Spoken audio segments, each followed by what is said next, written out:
Shout out to the mighty LDBC. I am Will LDBC or nothing, and welcome to yet another live stream. Good evening. Three things I ask when you get on in here. Number one, make sure that you are subscribed to the channel. Click the bell icon so you'll be notified whenever I create content on this channel. Number two, make sure you smash the like button. Smash the like button. Smash the like button. Number three, donate to the channel. Your donations are greatly appreciated. That shows me that you actually care about my intellectual property and you value the information that I share on my videos. I surely do appreciate you. Let me do this real quick before I even get started. Before I even get started, let me do this. Before I get started, let me do this. Before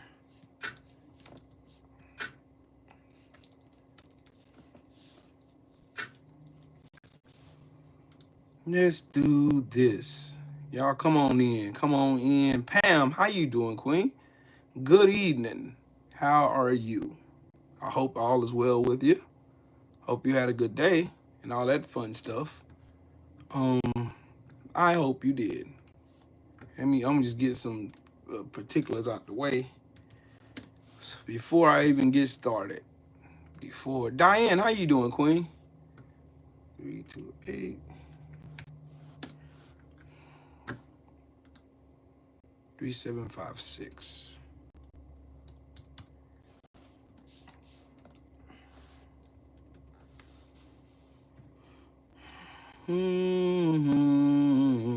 Hooked on the feeling. First thing, let me get this out the way first. I'm gonna say this real quick, real fast, so it ain't no misunderstanding between nobody. I haven't taught boxing in almost a year, and for good measure. Shelton, what's up, Brody? I haven't taught boxing in almost a year, and for good reason.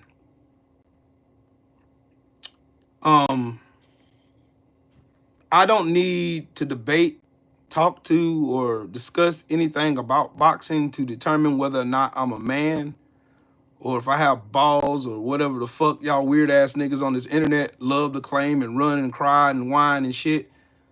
I don't have to do none of that shit. If you've been paying attention, you know that I wasn't talking boxing. Don't care to right now. This is more important. I've been talking politics for the last 10, 11 months. Piff, what's up, Brody? I've been talking politics for the last almost a year. It's almost a year I've been talking politics on this channel. And everybody who's here, everybody knows that. Everybody knows that. Everybody in here who's everybody in here knows that. Y'all know how I get down. Y'all know I get down and all I do is I talk nothing but boxing. I mean, not boxing, but politics. Y'all know I don't talk none of that stuff. I don't do none of it because I would rather spend my time doing something constructive to help people versus wasting my time talking about some weird ass boxers who don't want to fight nobody and ducking everybody and you making excuses for them. I don't have time for that. So your little trolls running your little goofy asses on my video, dick riding whoever you're going to dick ride. Keep dick riding, I'm going to ignore you. I really don't give a fuck. I'm going to keep talking politics and doing my thing over here and growing my channel. I got other things to focus on. People need to learn shit. And fuck boxing right now. Even though I still love boxing. Me and boxing have a love-hate relationship. But still, what it is y'all see what I'm doing. And I'm talking politics. Which brings me into my segue. Donald Trump and Jeffrey Epstein. Donald Trump and Jeffrey Epstein is going to be the topic that I keep talking about until we can't talk about it anymore. And even then, I'm still going to talk about it. I don't need a list to show me that Donald Trump was besties with a fucking sexual pedophile, predator, or whatever you want to call him. Whatever. I don't need a list. A list doesn't confirm anything with me. I got enough evidence on my own just listening to Trump talk and seeing all of the shit that he done before. I've never in my life heard a grown ass man sexualize his daughter the way Donald Trump has sexualized his. I don't know a person right now who's in any circle that I deal with that even care to even discuss things or talk about their daughters in a manner that Donald Trump has talked about Ivanka Trump. Every time Donald Trump tries to make some kind of BS, he try to make some BS excuse. Oh, Obama's a traitor to the country. He ain't got no proof of that. Oh, Obama this. Oh, Bill Clinton's name was on the list 28 times. Well, you said there wasn't no list. And what's up with it, Brody? You said there wasn't no list. That's what you said. You said out your own mouth. Out your own mouth now. You said. I just take the words that Donald Trump says because Donald Trump loves to double talk himself and lie because every time he opens his mouth, he lies. Every time. All y'all know that. Everybody in here knows Donald Trump. Every time he says anything, it's a lie. They're now trying to make Ghislaine Maxwell a victim. They're trying to make Ghislaine Maxwell. And y'all remember yesterday, I was talking about Virginia Roberts Giuffre. And it was the young lady that Donald Trump had allegedly fell out with Jeffrey Epstein from because Jeffrey Epstein poached her from his spa at Mar-a-Lago. So now, that opened up a whole new can of worms. Now Virginia Giuffre's family is out asking questions now. Now they're asking questions. Carpe Diem, what's up, Brody? They're out here asking questions now. Case in point. May I please have your attention, please? Barbara, the family wants some answers here. They write, it was shocking to hear President Trump invoke our sister and say that he was aware that Virginia had been stolen from Mar-a-Lago. It makes us ask if he was aware of Jeffrey Epstein and Ghislaine Maxwell's criminal actions, especially given his statement 2 years later that his good friend Jeffrey likes women on the younger side, no doubt about it. Does the president, Barbara, need to answer the question about exactly what he knew and when? Yes, I think it's very troubling the way President Trump has dealt with the victims and survivors in this case. The mere fact that he will not say and foreclose completely the idea of a pardon for Ghislaine Maxwell is re-victimizing all of those victims. And now there's this additional information. And as a matter of law, legally, I don't suppose he has any obligation to answer any of these questions. But politically, I think that it is a fair question to ask, what on earth was he thinking if he knew that Jeffrey Epstein liked young women and was stealing some of them, including Virginia Giuffre? What did he think was going on? What did he think was happening with them? So I think it's a better question, and it's about time someone advocated for the victims in this case. Too much concern has been made about Donald Trump's role, about Jeffrey Epstein's role, about whether Ghislaine Maxwell is a victim. My gosh, no. Let's talk about the real victims and survivors here, and I think that family does deserve answers. Okay, hold on. Let me see if it does it better over here. Because I don't know about this doggone thing I have here, but okay. Let's try my bookmark, shall we? Let's try my bookmarks. I want y'all to never forget this. Don't forget this. Never forget that 211 Republicans voted to protect pedophiles. They did. You see that one coon back there? Y'all see that buck dancing Sambo back there? And that fucking dipshit right there at the podium? All those people protect pedophiles. Every one of them. Every one of them protects pedophiles.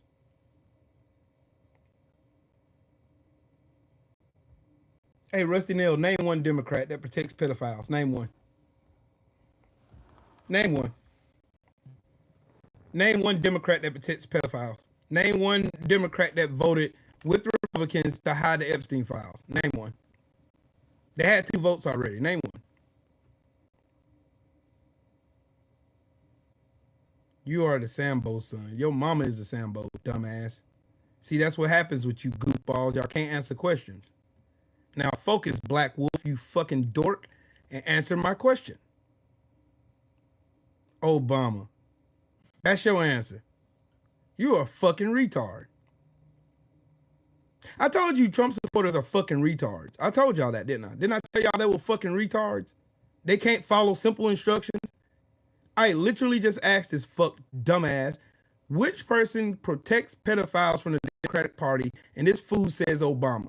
And he can't provide no receipts, no evidence, no nothing to show that Obama was protecting pedophiles. But I can pull up 2 HR numbers right now that shows you that these doofwads, these 211 fucking Republicans with Mike Johnson leading the helm, MAGA Mike, I can show you where these fuckers voted to protect pedophiles.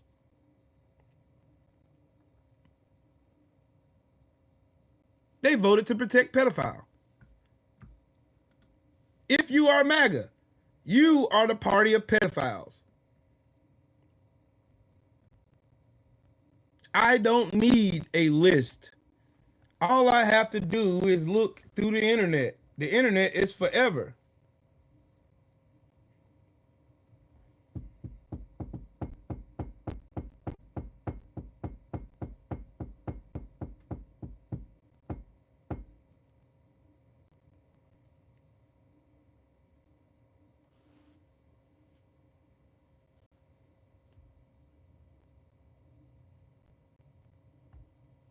Donald Trump with Melania Knauss and England's Prince Andrew.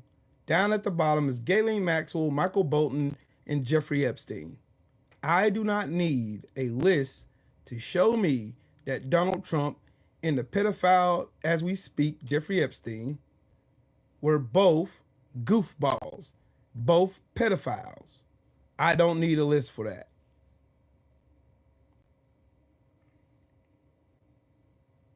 I don't need a list for that.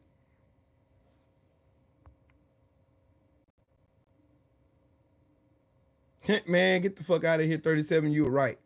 You were absolutely right. You're absolutely right. That's the painful damn thing about it. They don't never want to admit black folks were right. They don't ever want to, like, there it is right there in your face. It's right there in your, like, I don't know why in the world do you just not, I thought everybody's supposed to believe women. That's what they said, right? Right? Believe women, right? When women come forward and tell you, hey, Trump sexually assaulted me, that should be it. Right? That's what y'all said. Y'all did the same thing to Bill Cosby, R. Kelly. Y'all did the same thing. Y'all threw them to the wolves already. Didn't need no evidence. Surviving R. Kelly and, oh, I can't breathe. Bill Cosby did this to me in 1857. Oh, God. And y'all went on the internet on Rampage and locked up an 83-year-old man who was half blind. You didn't need evidence. You didn't need it. All you needed was a black face. That was it. But when it's Trump, you need to see Trump there with a young girl on his lap while Jeffrey Epstein is playing an accordion right beside him, singing My Heart Bleeds for You. With a VHS tape recorder being present right there, with Jeffrey Epstein's mom and dad there, 2 midgets and a fucking leprechaun there, and a rainbow outside of Mar-a-Lago for you to believe it. Because y'all are fucking brain dead zombies. And all y'all care about is smiting the name of Barack Obama. Barack Hussein Obama. So why can't y'all believe the women who are coming out telling y'all their stories of how Donald Trump was a fucking pervert? Why can't y'all believe that? Why can't y'all believe that? Why can't y'all believe women when they come out and tell you this person touched me inappropriately? Y'all got nothing but excuses. But I got receipts. Here's another victim from Trump being a pervert. She was in Trump's pageant. There you go. I have I've never needed to see that fucking list to know that Donald Trump is an absolute fucking pervert, because I ran for Miss Washington USA back in 2015 when Donald Trump still owned that organization right before he became president. And it was basically just a competition. Hey, Monk, I got a question for you, big dog. So, you say you need evidence, right? You say you need evidence. Well, I'll go on and journey on down to the Southern District of New York and look up Katie Johnson's file then. That's evidence, because Trump's name is on there with Jeffrey Epstein. And they raped Katie Johnson together. Took turns, ran trains on her. How much more evidence do you need? How much evidence did you need to convict R. Kelly? Puff Daddy, even though he was found not guilty in a court of law, and you still say he's guilty. What's up with him, Hari? Back to what this lady was saying. And a system designed to just find the perfect victims for Donald Trump. Like his personal grooming ground to find the exact type of women he likes to groom and assault. It was one of the most dehumanizing experiences of my entire life, and I walked out before even hearing the results of how well I did, because I could not. See? Look at Tevin Willis. Look at Tevin Wills. Look at him. Look at him. She's a liar. You don't even know this woman. You don't know shit about this woman. Not stand to be in that building for a second longer. It was that bad. It was the culture to basically just allow any dude who... On that, Tevin Wills, how do you know this woman's lying? How do you know she's lying?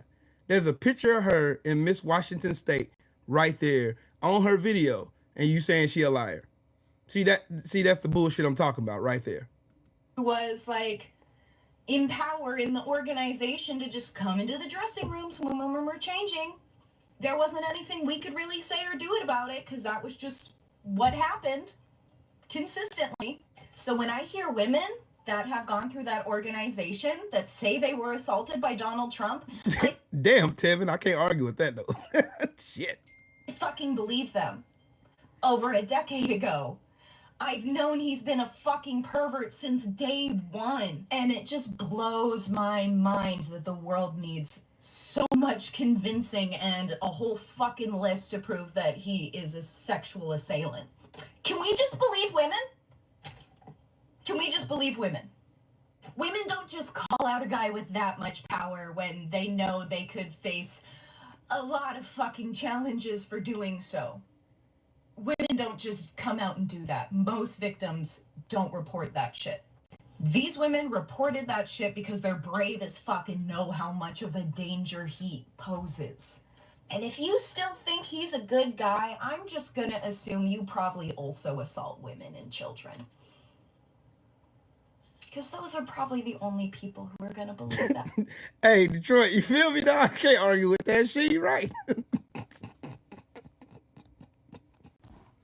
Tell me, my bad, dog, man. I can't argue with that, bro. I got too much history behind me, dog. Too much history behind me. That compounds that shit. Like, boy. What do you do in a case where a white woman is calling out a white man, though? That's that wrench in the whole. Because there's been histories of white women lying on black men to get them ran up on charges. We seen that. We seen that with Emmett Till. Black Wall Street. We've seen that multiple times. Multiple times. We've seen that. So yeah, Tevin, I ain't arguing that point. That's a fact. I can't argue with a fact, dog. I won't even waste my time trying. She did leave, B. She did. She left.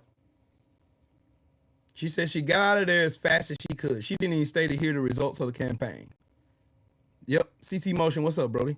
Yep, it happened during slavery too. Yep. See, that's the sad thing. But I wonder this. I want y'all to look at this one. Since everybody wants to talk about, hey, Mahari, don't time out him. Don't time him out. He was good. Tevin did not lie. Tevin did not lie, dog. He didn't lie. Joe Townsend, what's up, bro? What's up, man? Yep, sir. That's my point. If it has a black face, it takes no evidence. You don't go through all of these rigmaroles of trying to prove guilt. Y'all smash the like button, double tap the screen, man. It's 70 people in here and ain't 14 people smash the like button. Come on, man. Come on, man. Don't do me like that. Don't do me like that, yo. Don't do me like that. Just at least say, hey. Hey, Trill Will, I'm watching your video. Hit the like button. That's all. Don't cost you a dime, dog. Don't cost you a dime, dog. Just hit it. And let me know you at least appreciate the content. Just let me know you do that. Just do that for me. I appreciate you. But where's Jake Tapper at? Jake Tapper. You remember when you did that book about Joe Biden's cognitive decline and y'all said there's this big scandal and stuff? Well, explain this one to me. A fraud war room using this kind of technology, because we'll know who you are and who your doctor is. We can block this. We're going to have remarkable advances in how consumers can use their own records. We'll have beneficiaries be able to get MAHA advice and prevention tips and even be able to nudge them and reward them perhaps for that. And all this comes back to the fundamental issue, Mr. President, which is leadership. I think 60 people, the biggest, the best, the willing, came forward because of your leadership, because you weren't going to take no for an answer, and they know it. We are building a robust and safe, I emphasize that, safe system. It's going to protect the data better than we could have imagined. We're going to be able to accomplish goals that all of us wished from day one. Look at this nigga sleep. These pledges are now confirmed. They're signed in public. You have therefore empowered Americans to own their property, which is their medical records. Look at this fat ass nigga over here just. He talking to me, Mr. President. Yeah, y'all had all that shit to say about Joe Biden when he gaffed up on one speech, right? Y'all had all that to say, had all kinds of smoke for Joe Biden. Joe Biden's mentally not there. He is mentally not there. He's not there. He's mentally not there. He's not there. Nah, Tevin. Nah, bro. There's one too many instances at the funeral. He used to sleep. Nigga sleep at his own inauguration. He would sleep at the State of the Union address. The nigga would sleep everywhere, dog. Well, he's a narco, bro. He's a narcoleptic. And the motherfucker just be talking to you and just fall asleep. But they say he's the fittest president they ever seen. That's what they said. That's what Caroline Levitt said. She said that shit. Not me.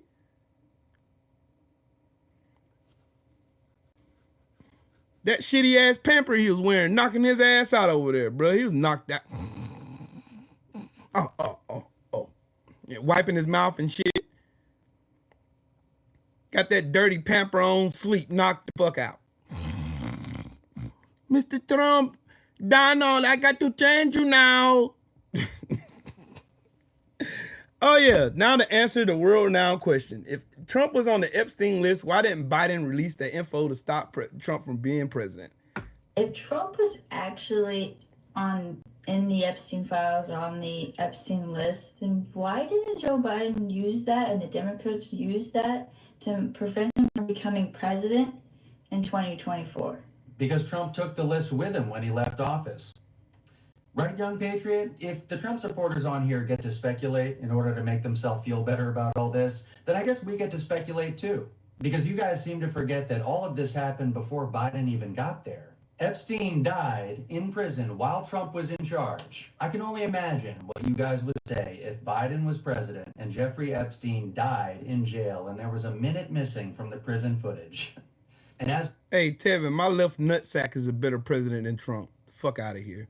we all know, when Trump left office, he took troves and troves of documents back to Mar-a-Lago with him. So maybe by the time Biden got there, there was no list. And then interestingly, when Trump gets back in office, one of the most outspoken victims of Jeffrey Epstein, Virginia Giuffre, passes away. And then just 2.5 months later, the Trump administration announces that there is no client list. After telling you it was on their desk. Yep. So if you guys want to live with the fact that the Trump administration lied directly to your faces about this Epstein client list, that's on you. But nobody's buying this Joe Biden shit, okay? Biden wasn't best friends with Jeffrey Epstein. Nope. Minor difference. So come back to us with a better argument, okay, young patriot, or just admit what we all already know, which is you guys don't even care if he's on that list. You would still support him. Yikes. All right, good luck. So Tevin says, answer the question, bro. Who's a better president than Trump? Obama, Biden, Clinton. Every Democratic president in my lifetime was a better president than Donald Trump. Every Democratic president in my lifetime was a better president than Donald Trump could ever think about being. That's why he's obsessed with Obama now. Because Obama has the respect of the world, and Trump would never get that. How is he better than Obama and Biden? They got better numbers than him.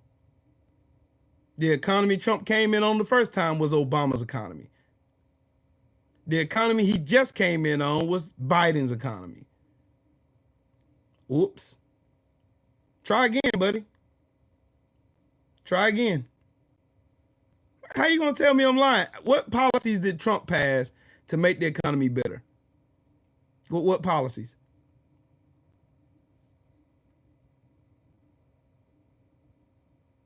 Bush Sr. and Bush Jr. were a better president than Trump is.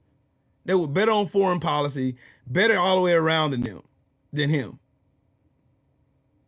The second worst president of my lifetime is Ronald Reagan, then Bush. This man has no facts. Tevin, give me a fact. Not your opinion, facts. Give me facts. Statistical data to show me that Trump is somehow a better president than Joe Biden or Barack Obama. Bullshit. Both of them had to save an economy from a Republican president. That's a fact.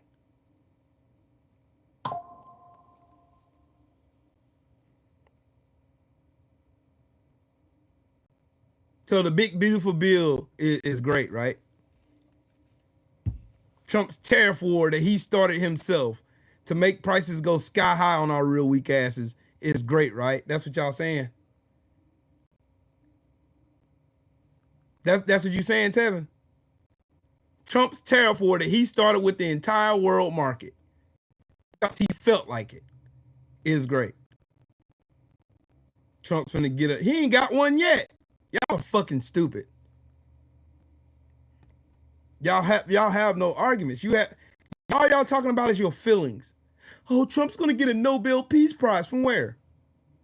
From where? Because Bibi Netanyahu, a fucking war criminal, recommended him for it? Yeah, sure, buddy. Sure. What prices went sky high? Are you paying attention, dude? What people? Y'all just talking about stupid shit. You sound like dumbass Trump supporters. Every time I see a dumbass Trump supporter, I just shake my head because y'all are fucking retarded. What are you gonna get a peace for Rwanda? That was done before he even stepped in office. What are you gonna get a peace prize for being a fucking dumbass?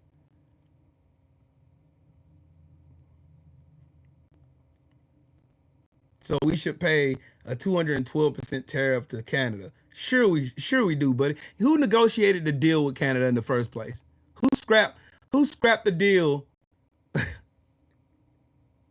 Who scrapped NAFTA and put in USMCA? What was it?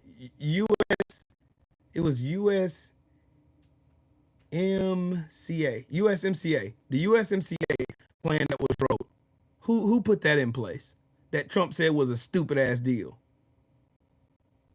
Since you said 212% tariffs from Canada.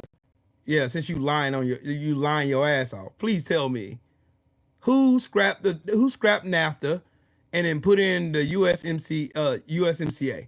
Who did that? Trump's dumbass did that shit. So you mean to tell me Trump made Canada impose 212% tariffs on us, in which if Canada placed tariffs on us, we wouldn't be paying those tariffs. The Canadians would, goofball. That's not how tariffs work, dummy.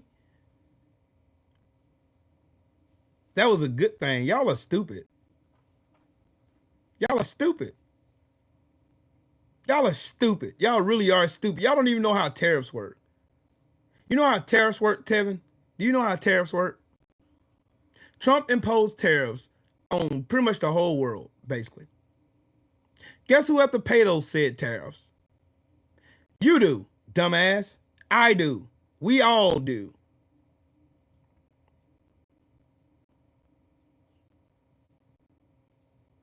We pay tariffs, goofball. While these dumbasses are sitting around, oh, we took in tariff. We got $107 billion from tariffs. They got $107 billion from our weak asses. Stupid. Do y'all know how politics work? Or do y'all just get on the internet just saying the first dumbass thought that come into your head?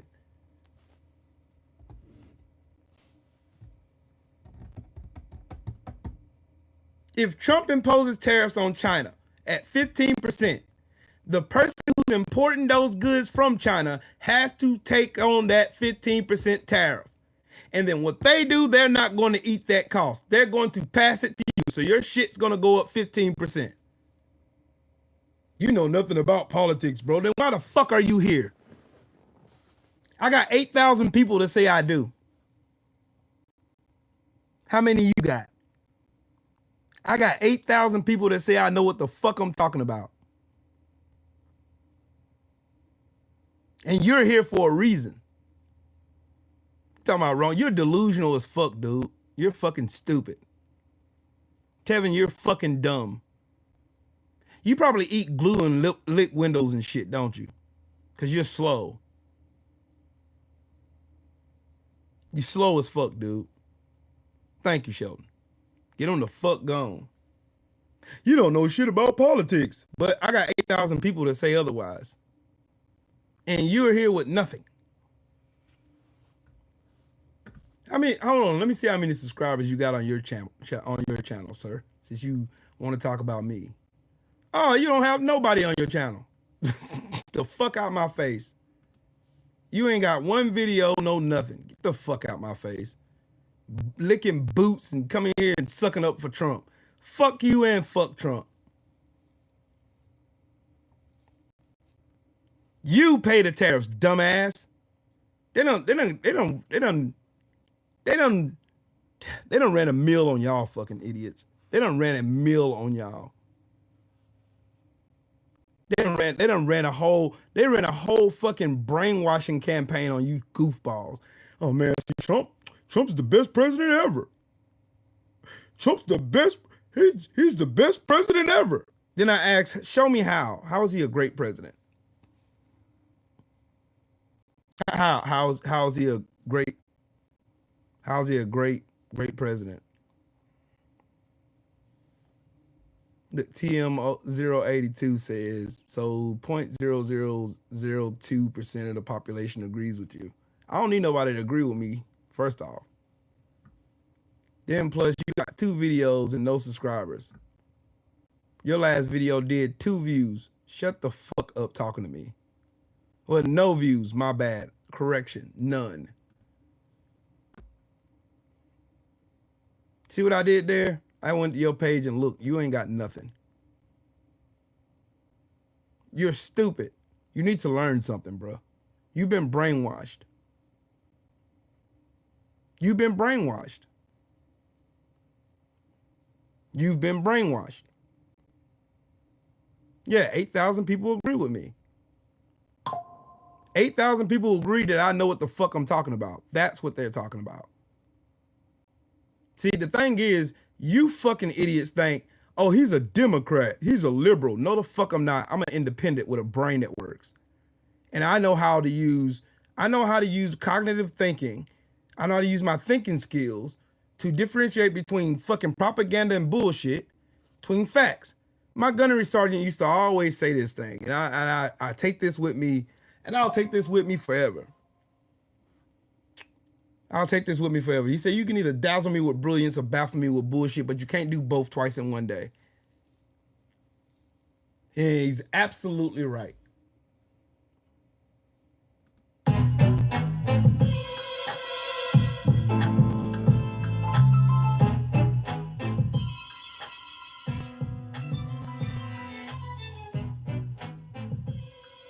Thank you, Shelton. This man think I live on YouTube. Bro, I go live 3 days a week. I work. I got a job. I got a family I gotta take care of.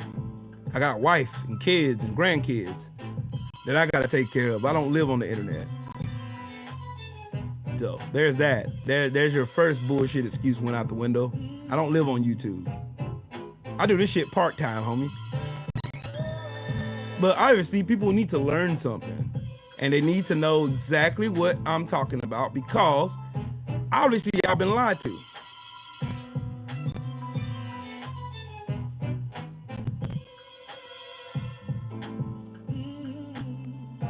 Hey guys, 1.418 million views, bro. Sorry, oops. It's probably more than that now. Hold on, let me see. Let me see how many views I got on my channel. Let's see how many views I got. Let's see. I like this beat. I just made it today. 1,425,323 views and counting. That's pretty impressive for somebody that's got 7,783 subscribers. That's pretty impressive to me. I would say I'm working my ass off and my hard work is paying off. My brother Shelton in the super chat. Salute to you, bro. Number 52. I would say what I'm doing, obviously, is doing some good work, homie. He's from Crenshaw Mafia. What's up, ABZ? AKA Memphis Mine. Memphis Mine. And these people hate hearing facts. Trump is still a pedophile. No matter how much y'all tussle, y'all try to make it sound like y'all try to make up excuses for him. I don't really give a shit what y'all say, dog. Trump is still a pedo. This is gonna be my theme song right here.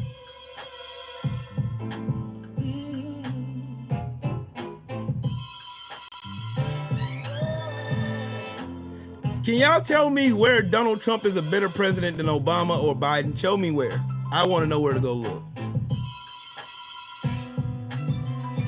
Yeah, I made it, Shelton, today. I was messing around with this today.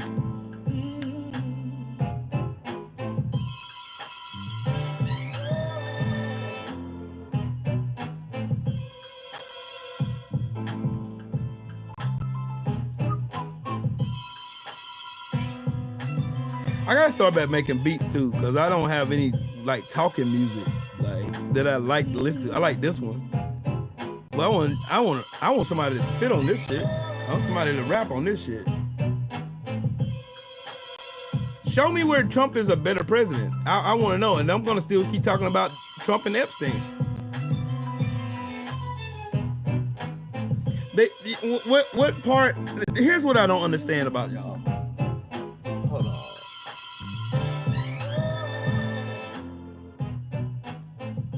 Let me turn this down some.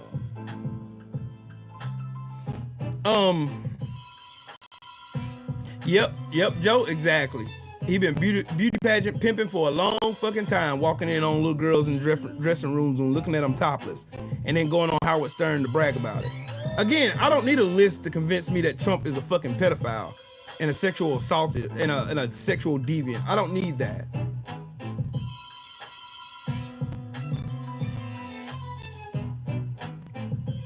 I don't need that. Yep, right there on the bottom of the screen. Right there on the bottom of the screen.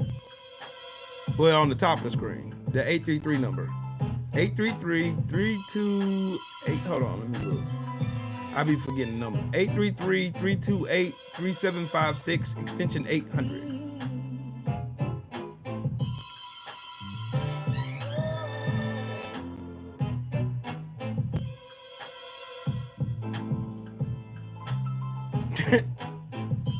Hey, Carpet Diem, I agree with you, dog. Hey, I would have voted for my left nutsack to be president over Trump. I was just talking about whatever. I'm still talking about Trump and Epstein, though. And I'm trying to figure out how people need so much evidence to show you that Trump is a fucking disgusting piece of shit. That he likes young girls just as much as, if not as much or more than Jeffrey Epstein did. I need somebody to prove me up. I want somebody to prove me wrong, to be honest with you. Dead serious. I really want them to prove me wrong. Prove me wrong. They can't. They never can. Any topic I discussed on this channel cannot be debated because it's facts. Yep, Detroit, that's a fact. Trump is only good with hateful, racist, goofball dumbasses that link windows. That's it.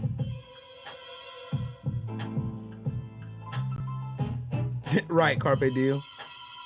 They can't ever tell me how Trump is a better president than Obama or Biden. Neither one of them had scandals. Neither one of them were best friends with a fucking sexual deviant.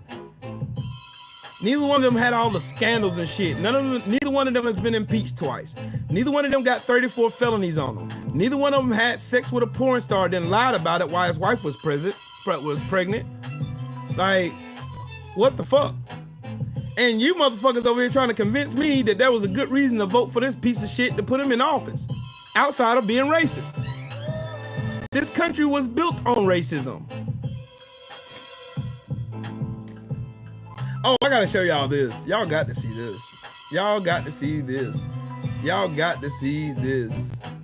Y'all got to see this. Y'all got to see this. Dun, dun, dun, dun.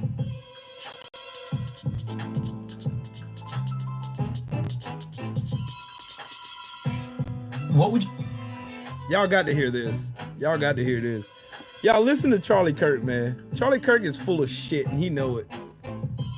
Listen to him. What would you say is the biggest non-issue that people make out to be a massive issue? Okay, great. So I would say, it's not a surprise what I would say, racism. It's like the most ridiculous. I mean, we're the least racist country ever to exist in the history of the world. Law can't. Let me stop that right there. That's all I wanted to hear from that.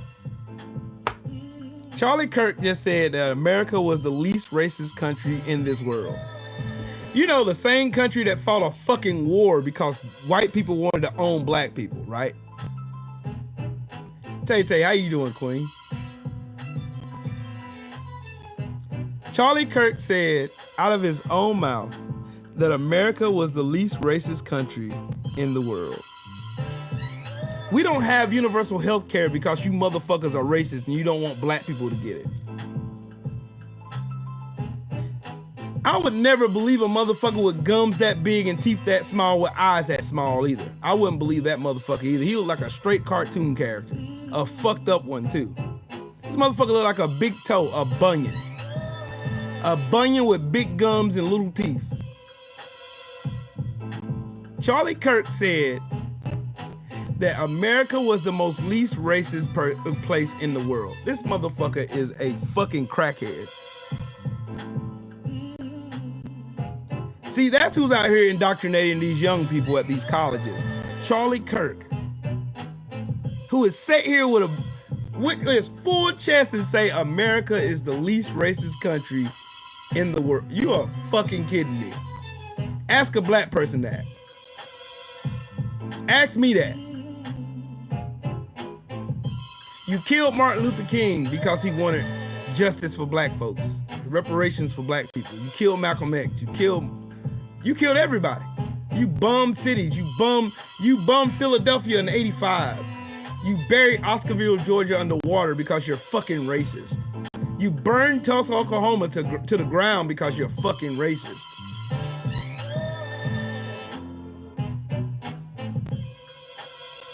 Damn, Detroit said he got dolphin teeth. Good God.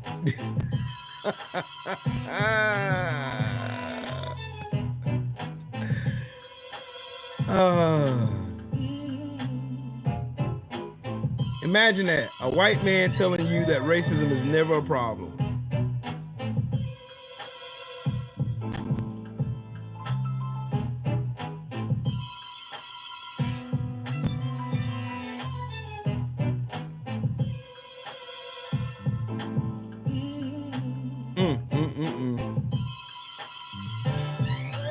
Right, Detroit. That's crazy. He can get up on a platform and say, America's the least racist country in the world. Man, nigga.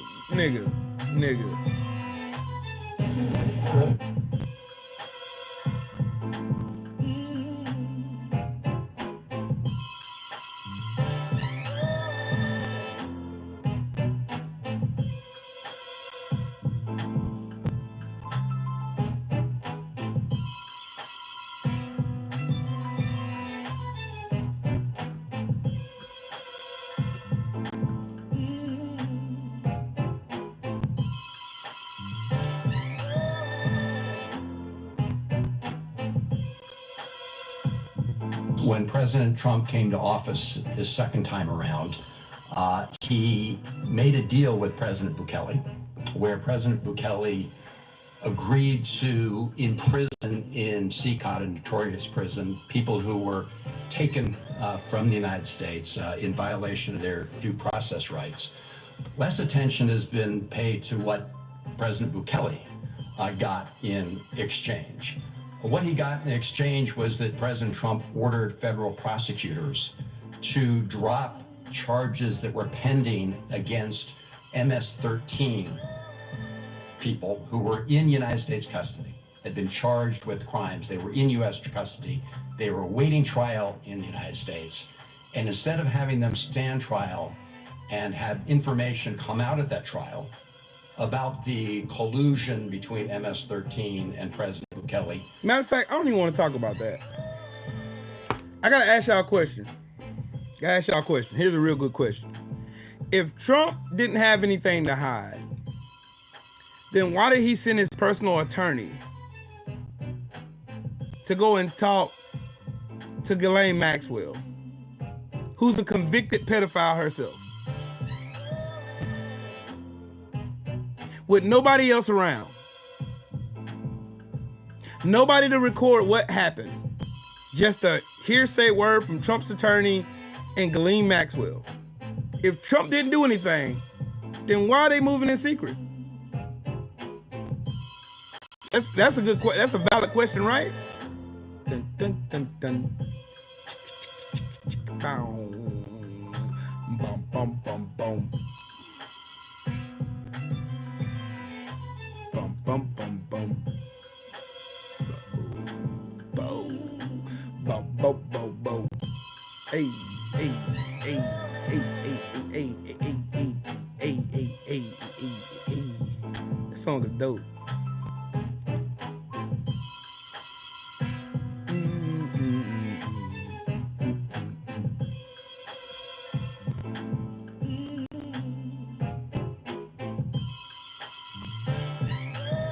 Condo, what's up, Brody? It's saying nobody's available. Hold on, let me see.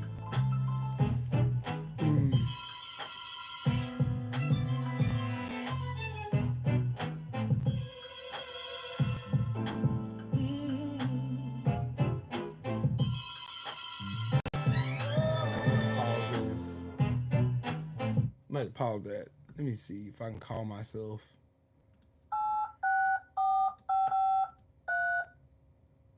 No, not that number.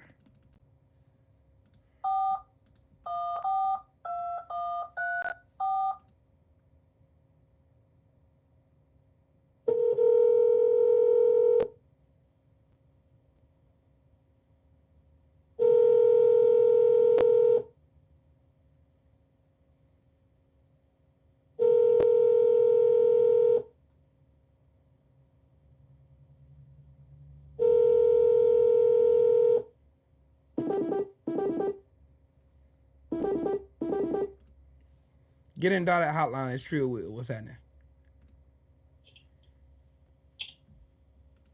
Hello? Hello? Hello? Hello? Hello? You gonna talk or what?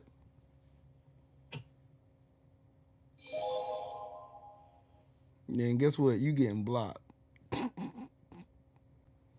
Guess you getting blocked. You can get blocked. You can get blocked. Blocked. Dang, that's fun. Joe Townsend. Yep, you can call in. Yeah, Mr. Logic said, are you related to Tommy Sotomayor? I don't like that fucking buck dancing Negro either. Hey, Shelton, try to call in again. Because somebody just called in. Turn my music back on. Turn my music back up, cuz.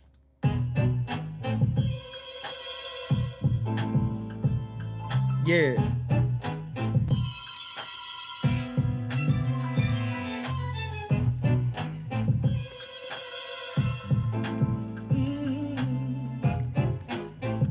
Yeah, hella racist, bro. All you blacks look alike. Call in, don't be a bitch.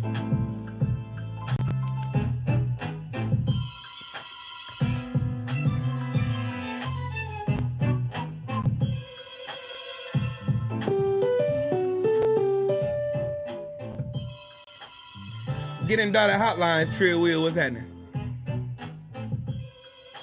Hello, hello. Sheldon. Hello. Hello. Hello. I can't hear you, Brody. You can't hear me? Hello. Hold on. I know why. Oh, no. I know why. Hold on.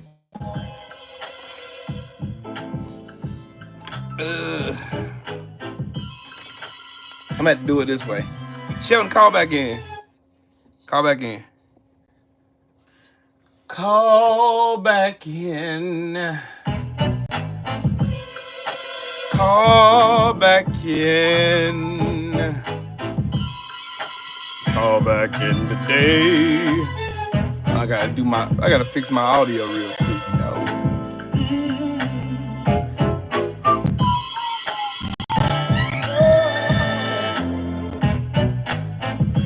Okay.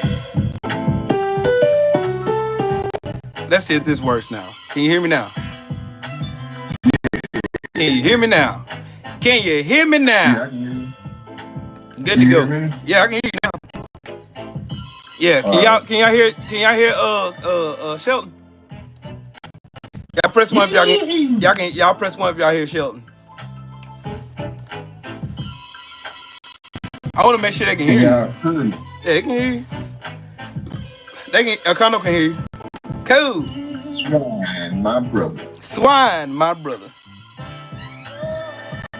Charlie Kirk said, America is the least racist country in the world. That's what he said. Yeah, Charlie Kirk said, America is the least.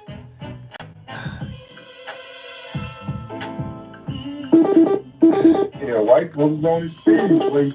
Hey. Yeah, he gonna see you. Hold on, Shelton. Get in dotted hotline. It's Trill Will. What's happening? Yo, man, got from the stream, right?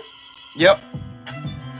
And, yeah, no, like the stream, dude. I tried calling, like, I don't know if my phone's puns are just shitty, but, weird, like, got this weird message, and they couldn't get an extension, and then, like, yeah, man, so, yeah, dude, I was, what do you want to talk about, man? Is Donald Trump on the Epstein list? That's my question.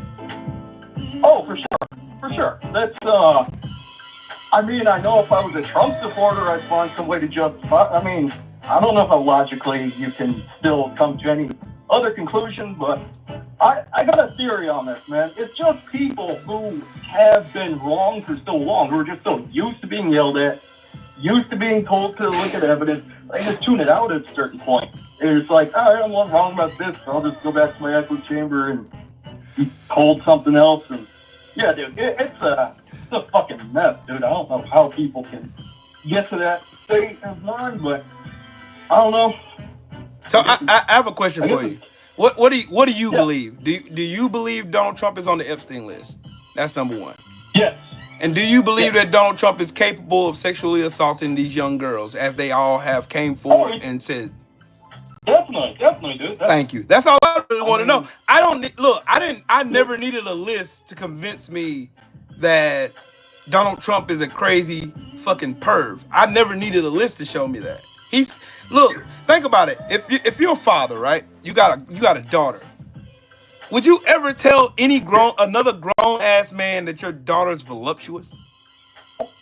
Would you even have pictures of your daughter look like she's gyrating on your lap? See, that's what I'm trying to get people to understand, bro. Yeah.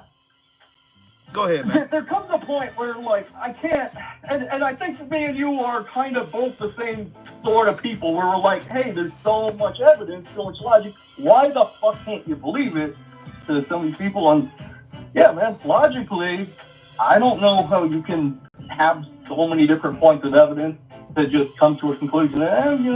Who knows? But I mean, technically, I think it's just it's probably cognitively a lot easier for some people to just be like, outsource their thinking to, whatever news channel that they watch for like 4 hours a day. Yeah. If they know that they're being lied to, they don't care. It's just way easier than like trying to think and trying to, do your own research. Just easier. So I'm glad you said that. I'm glad you said that. You just bring me to my next question. Like, how do we unfuck America? Like, I got you, man. all you see is like people like Charlie Kirk, Turning Point, Fox News, OAN, and all these various different people that get up and they lie all the time. They're lying. You and I know they're lying. We can look at them and we know they're lying because we can go and actually look up the shit they're talking about and look at the receipts and see you're fucking lying. You feel what I'm saying? You're lying. I know you're lying. I see you're lying. Here's the evidence right here. But it's still people out here that you cannot convince that these motherfuckers are filling their heads full of shit. Yeah, no. There is a weird roundabout strategy for this. You're coming at this with logic and like passionate stuff, but everybody does that with them. They're just so used to it, they can tune it out. Right. Oh, there's all this evidence. People have told me that before. Fuck it, I'll just believe it later. Like, how you do it? There is a strategy. Or I think there is some sort of, I don't think I have it, but I think there's some roundabout way to do this. Of just, because you don't come at them with what they heard so often, because they can tune that out. They're used to that. They're used to being wrong. They just don't care. Right. The way to go about it, you ask them like open-ended questions. You ask them what actually works for me, and it's just like it comes at this like in a completely neutral way, but it's such an open-ended question. You start to think about it. Right. Try this. I actually have tried this before. Ask them, if everything you thought was true today turned out to be a lie, what would you still believe tomorrow? Ooh, that's deep. Then they have to think about that. That's deep. They have to they have to conceptualize it. They're like, okay, well, it's an opening question. It doesn't come at it from like a political thing. Right. You can use it for anything. But they start to question it. Okay, well, if I did, then maybe this isn't true. Maybe I should look into it. It can actually, because it's one of those things. It's like your brain has been conditioned for like years of just 5 hours a day, tobacco chambers or news or breaking news that tricks them into caring about things they shouldn't logically care about at all. Right. If you come about it in really open-ended ways, because that question alone, it's not anything against them. Like, right. It's not like, oh, this question, I now have to, defend my position. It's like, okay, well, technically, it is. That was true. If it wasn't true, then tomorrow, it actually, like, opens up some sort of communication that, it works for anything. It's not like a right or left thing. It has, like, no connotation, so they don't filter it out immediately. Because they're used to filtering out things they just can, like, assume, oh, Democratic talking point, fuck it. But this, completely neutral. But right. It can actually, like, and I think it is one of those things where, like SSRIs or anything else, where it takes, like, weeks to, like, uncondition somebody's pathways just because they're so used to it. Right. But it's like, if they hear this enough, they can't tune it out anymore. And they have to start questioning things. And then some can shut it down, but others are like, all right, well, I'll just start looking stuff up. And then they start to, like, see, and you can act. I've tried this with my friend who was, like, just a normal guy, didn't care about politics for, like, all of his life. I don't know how well, obviously, most algorithms feed people or eventually lead people down, like, pathways to the whole, like, alt-right, super-right thing. So then, yeah, there was, like, I talked to him every once in a while. You just open-ended things, eventually can get through. It can just break that loop. Because it's a closed loop. They're like, right. Okay, I've been told this so many times. Oh, somebody's telling me I'm lying. I'm wrong. I should check out and fuck them. And then that. But you do something like that where they can't just dismiss it. They can't be like, oh, it's just Democrats. There's no connotation involved. They have to actually think about it. Wait, I got another question for you. Like, okay, I see, and you literally just disseminated, like, my whole thing about MAGA, the MAGA movement, and Trump. Like, did you watch how they slowly turned the narrative for all the MAGA people were wanting to see the Epstein files, and they moved it over to Obama committed treason, even though they don't have any evidence that he committed treason. You get what I'm saying? Here's what the Republican strategy. Here's a strategy in a nutshell. Here's what they do. They'll send people like Charlie Kirk, Turning Point USA, out to these college campuses to get these young millennials, these young Gen Zers, and these kids, our next generation's coming up after us. Get them so indoctrinated and believing that everything around them is fake and only what they say is factual. And that's pretty much the whole semblance of MAGA. MAGA doesn't believe in doctors. They don't believe in scientists. They don't believe in facts. They don't believe in statistics. They don't believe in data. They don't believe in anything. All they believe in is being a victim. All they believe in is somebody did this to them, and Donald Trump is their vindicator, and Donald Trump is somehow going to fix this because he told them he would. Even though factual, in reality, it's the complete opposite. Trump is a liar. Tim Pool is a Russian puppet. Turning Point USA is a scam. Charlie Kirk is a fucking racist. And that's pretty much it. This is the whole scam, scheme, and shebang. And this is all I've been saying for the longest I've been saying. Like the biggest joke that's ever been played on America is they made people comfortable with the idea of being freedom without actually being free. Oh yeah. Look at journalism. Look at journalism. Stephen Colbert has the #1 rated show for 9 years in a row. And CBS cut ties with Stephen Colbert in the Tonight Show. Even after David Letterman and the whole nine, no matter how much he's done for CBS, they cut him loose because they wanted that money. They wanted to chase. See, money, the love of money is the root of all evil. And you see what Stephen Colbert did was monumental. The man runs a elite show. Dude talks, says what the American people need to hear. And you have Donald Trump and his Republican goofball spineless base come up and they assault journalism, the First Amendment. They're assaulting it left and right. That's why they locked up that kid at Columbia University. That's why they are now trying to infiltrate the Department of Education. That's why they're trying to regulate what you can say in the military. That's the reason why they're doing all this stuff. It's because they're right now attacking the First Amendment in the Constitution. It's wrote down, it's written law.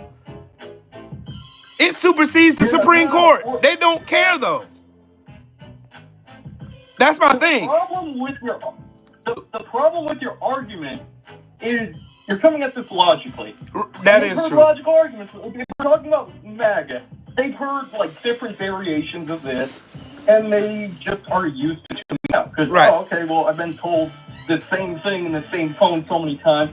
You know, fuck it. I'm in an echo chamber. I have friends in this echo chamber. I'm not going to start all over. That's kind of their mindset. And plus, when you stick something in front of the TV of just like repeating the same story, right? And then also you throw in some like contradictions that contradict those things. It's kind of like, you know, scrambles them a little bit. And they're like, I don't really know what to think. I'm just going to keep thinking this because I can't think something. They're just used to it. It's all about cognitive pathways. They're used to people talking like this, and they're used to tuning it out. Right. Not get through to them. And don't get me wrong, everything you're saying is logical.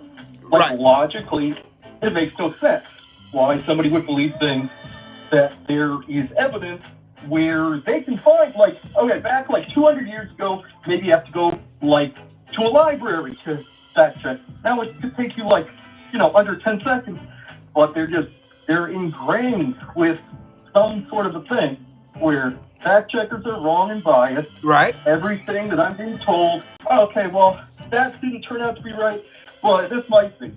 And it's just the pathways that can happen and form and just like close the loop of hearing the same thing, being used to the same thing, being told the same thing in the same way of how I'm wrong. Fuck them. I'm just going to keep believing them. So, at least what I've found, because they're so used to people coming at them like you, because you're saying facts, it logically adds up, logically people like us go from, you know, A to B to C, but they're used to that pattern.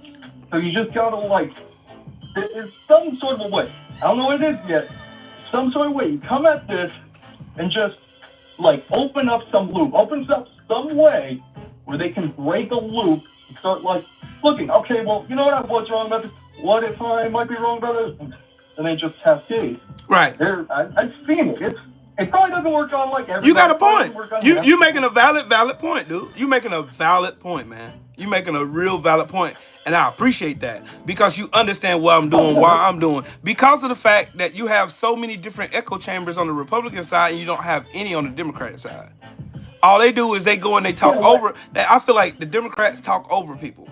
They talk over the rural people that's in rural backwoods, the hillbillies and motherfuckers who ain't got college educations. They're more, their audience is more premised to college students, college graduates, middle class people, upper middle class people. That's who they target, and it's evident now because you see how many corporate Democrats that you have on staff now that won't say anything about the tragedy happening in Gaza right now. You don't see none of them talking about it or doing anything to fix it. Hey, what's your name on here? What's your name on here? Yo, I'll just get my real name. I don't give a fuck. No, what's your screen name on here so I can give you a wrench, dude? What is it? I just changed. Blind sometimes. Oh, blind sometimes. Oh, cool. I got you. I'm gonna take care of you right now, dog. I appreciate you. dog. I appreciate you. Oh, right, there you go. Yeah, no, it's good to talk that, like, and the thing is, and I've noticed it a lot, especially with channels like this, like a controversial stuff. I mean, back in the day, before these algorithms, because now it's all algorithms. Right. They sort people. They know everything about people. Right. They will spend people who they know will downvote everything, and that's how they shadow ban stuff. Oh, you upload something that they do it to me all the time. They do it to me all the time, though. Yeah, no.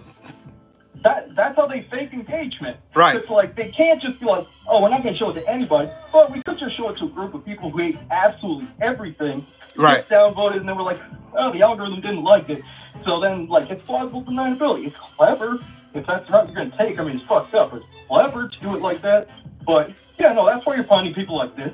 They could so easily just fill a stream with, like, for my people who actually get your stuff and, like, have conversations. But no, that doesn't work. So they'll just feed people this thing, feed people echo chambers, because they can't, I'm not going to speculate too much. You're telling the truth.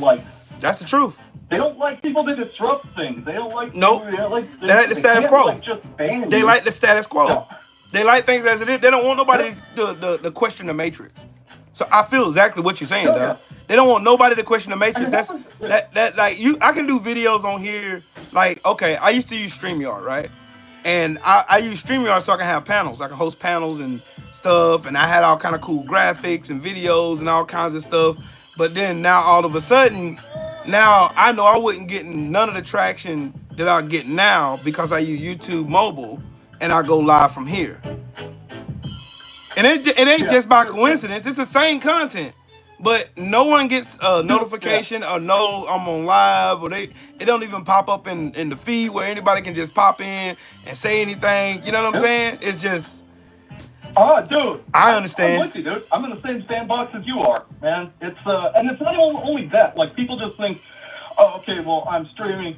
I want to find an audience. Okay, well, I'll just put this out there. I have keywords. I'll find my audience. No. Right. Read the keywords. Okay. Well, we can just mix and match people. These people don't like things. We'll just start fights. People won't like it. You can shadow ban it that way, which they do. And it's on both sides. I mean, it's, I would say, more on the right, but they don't care as long as people are angry and on the platform. Yeah, they need them angry, though. They need them angry and uneducated. That's the two key points they need. The Republican Party needs you uneducated and mad.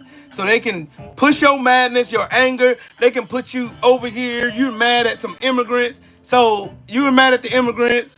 You're mad at this person. But then Trump is right here with all the Epstein files and all this other mess. And nobody's talking about it. They're mad at the immigrants still. Yeah, put yourself in their position for a second, which I know is hard because you come at things logically, like logic people. But you put yourself in that position. Okay, I believe this so long. My echo chambers believe this so. All this news says this is true. Okay, a lot of people are telling me I'm wrong. I should fact check things, but my echo chamber's fine. I don't want to start over. And it's just a loop. We're in a closed loop. Right. This happens to them so often. Right. They're told to fact check things. They're told they're wrong. They're told to check evidence. And honestly, whoever. Like I say, well, it is brainwashing, but like, it's just They're conditioned. They're conditioned. They're conditioned. They are conditioned. The elites have been doing that for the longest. The longest. That's the biggest joke that's been played on America. Like the elites have convinced like poor white people that, hey, we're gonna tell you you're supreme and you have the superiority over people, but you get none of the benefits of being supreme or having superiority over anybody. And they just make those people run on a feeling. And they go do all the heavy lifting. They go do the lynchings. They go to burn the towns down, kill the people. Meanwhile, they sit here and collecting checks. They're not getting their hands dirty. But these people are so blind and so full of hate that they'll look at somebody like me and they say, oh, this black guy doesn't deserve none of this shit. He didn't earn it anyway. And that's what they run off of. That's been the conservative talking point since they were Dixiecrats and they swapped over to the Republican side. It's been the same play. Same play. Same play, different name. And I'm going to take their side on this for a second. Mm-hmm. It's way easier to hold so long, hate this person took your job, this person is responsible for this person is stealing taxes, this person or these group of people, or whatever it is. It doesn't have to be people. It's just like it can be issues that are pointless to literally 99.9%, like brands in sports. Who gives a fuck? Do it, don't do it. It doesn't affect my life. I don't care. That should be most people's opinion, unless you can have strong opinions if your child's trans or it actually did affect you. But it's easy to feed people hate. And once they're conditioned, it's just easy to sustain it. So easy. Okay, well, there's a story. Well, we can, 300 million people, we can find some stories. And then I guess these people are responsible for my wages, even though, the corporation I work for is worth $6 billion and their CEO makes $10 million a year. But it's definitely their fault. Right. But they never take 2 seconds out of their time where they all this rage and hate they have for other people, like immigrants or black people or anybody like that, or anybody they want to blame for their own shortcomings. They never take the time out to blame the source of the problem. They never do. Nah, they never do. I think they're worried because I question this, I question other things.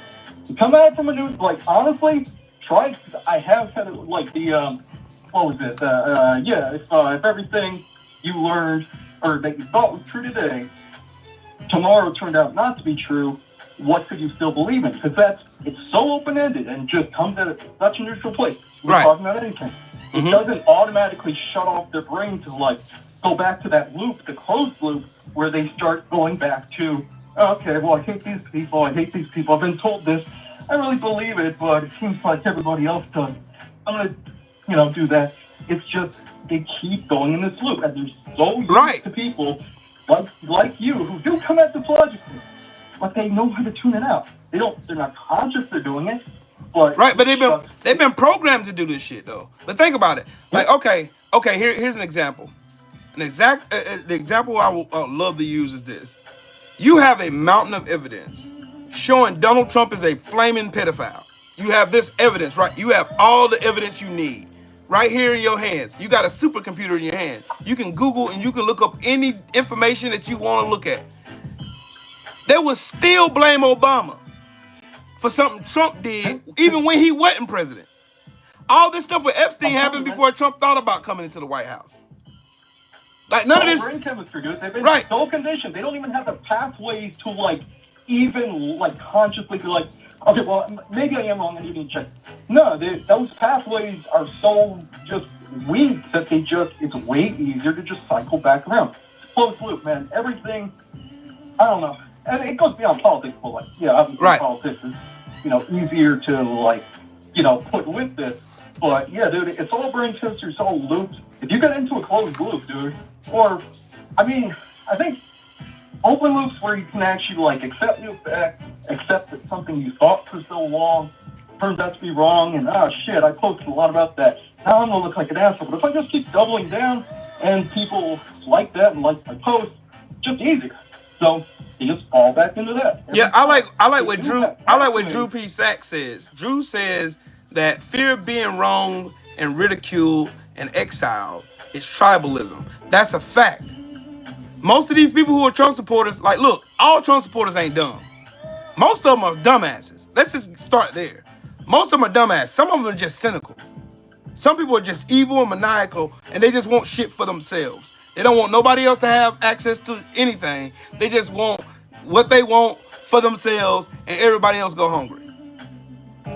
Like, I've heard this theory, like the theory of the politics of the Democratic Party is, if one person hungry, we make sure all 100 people eat. And the Republican Party, if one person if one person got something to eat, those hundreds don't deserve it anyway because of who they voted for. You know what I'm saying? It's tribalism like that. Yeah, no, but it's framed as, oh, well, that one person is responsible for this. It's just easy to find things for them to latch on to because they're so used to it. Okay, it's Epstein this time. Okay, Epstein didn't work out. I should be mad about this. Oh, I'm furious. But you know what? Okay, there's another issue when it fits in with the loop that I've already established. So it's all just closed loops. You can find ways to get people like open their mind, but it's just you have to go about it in ways that they just are not used to because then they have to question things. They're not used to. They can't like fall back in the same loop. So the question doesn't quite work with that. So they have to like analyze it, and then they're like, all right, well, it's kind of paradoxical, and also kind of the answer. Like, you can't believe, everything you were told today turned out to be a lie. What you do tomorrow, okay, and then you just rationally think about, okay, well, how could I know? Okay, well, if that's not true, I probably need to look that up. No, that kind of matches with that. Maybe I'll look this up that I believe. Shit, you break the cycle. Or you start to break the cycle. I think it's one of those things, because, like with SSRIs, with, like, meditation, all that shit, like, it's not overnight. You have to, like, do it for, like, a month or something, and then just weaken pathways, establish new ones, and then, yeah, I mean, I kind of don't give a shit if somebody's Republican, as long as they act logically, make logical decisions. Okay, you want to hate these people? I mean, speak to you kind of logic. You're an asshole, but like, I can kind of understand. I can't like logically get into the mind of somebody who you can't logically get into a mind of a dumbass anyway, bro. That's not gonna work. Yeah. You're gonna waste your time and your brain cell, and you're gonna get mad and start throwing shit. I can go ahead and tell you that, like off the top. That part is sometimes you have to go down those rabbit holes to figure out how people are like that. And then how to like. It really didn't take me long to figure it out when I started talking politics. Like there's certain people who just do not give a fuck about facts. They don't care about how much logic you make or how much you make sense. They don't give a fuck. Just look at this whole fucking Epstein shit. The Epstein shit right now is a fucking home run for the Democrats, and they're not taking advantage of it. But all of the Democrats are. They're fucking stupid. Dude, I hate the Democrats. Well, I was gonna say I hate Democrats more Republicans, but I would frame it. I hate the Democratic, National Committee. All this. They're kind of like Chuck Schumer, who takes 3 words, looks into the camera, looks down, says 3 words, looks into the camera. It's like he could not be the. I don't know. He don't give me a sense of power. He don't give you a sense of power, of authority or nothing. I saw one thing. I think he uploaded something. I think he was trying to be angry, and even angry Chuck Schumer is the most boring person. Right, like Cory Booker. Cory Booker's the same way. Hakeem Jeffries, same way. All these motherfuckers are boring. But I look at Jasmine Crockett, and Jasmine Crockett is a lightning storm. And she catches you in with wordplay. She catches you in with her sass, her vernacular. She draws you in, and she has you in at the edge of your seat. And you're listening to what she's saying. She's effectively communicating. And these motherfuckers trying to tune her out. And these motherfuckers wonder how Zohran Mamdani is doing so good in New York. I'll tell you why. Because he's an effective communicator and he knows how to talk to the constituents and not over them. And motherfuckers would be smart. They would be smart to listen to this man. They would be smart. The man didn't have none of the black vote in New York and still won by a fucking whopping margin over a fucking Andrew Cuomo. Won over a whopping fucking, I'm talking about knocked it out the park, man. I'm telling you, dude, I don't okay, of all the things founding fathers with this, I mean, obviously, he fucked up with some stuff, but, so a lot of it was decent. I guess I'm not going to include a lot of the other stuff, but, freedom of speech, all that. Right. And then, all they had to do to fix the problem was put in term limits for senators and Congress. Yes. So we stopped getting these people who are 80 who just have been in Congress for so long they don't relate to their base whatsoever, but they're used to it, the base is used to it, and they just keep getting reelected. They do the bare minimum, and then we're here. If we had term limits, like, what, senators go up for election, whatever, 6 years, like 2 or 3, term limit like 2 or 3, cycle people out, new ideas. Right. That would fix so much of it. But we're just stuck with old people who, I don't understand the, voting population where they'll, in primaries, they'll just pick the incumbent, just mindlessly. I don't know how a lot of these people win, considering how little they do, but it's just people are used to it. So they do it, and now we're, amongst all the other problems, but that's a big one. These old people can't stand up for themselves, are terrible public speakers. Right. I'm okay, Trump is basically, I don't think anybody disagrees that, he's the face of the Republican Party. Who's the face of the Democratic Party?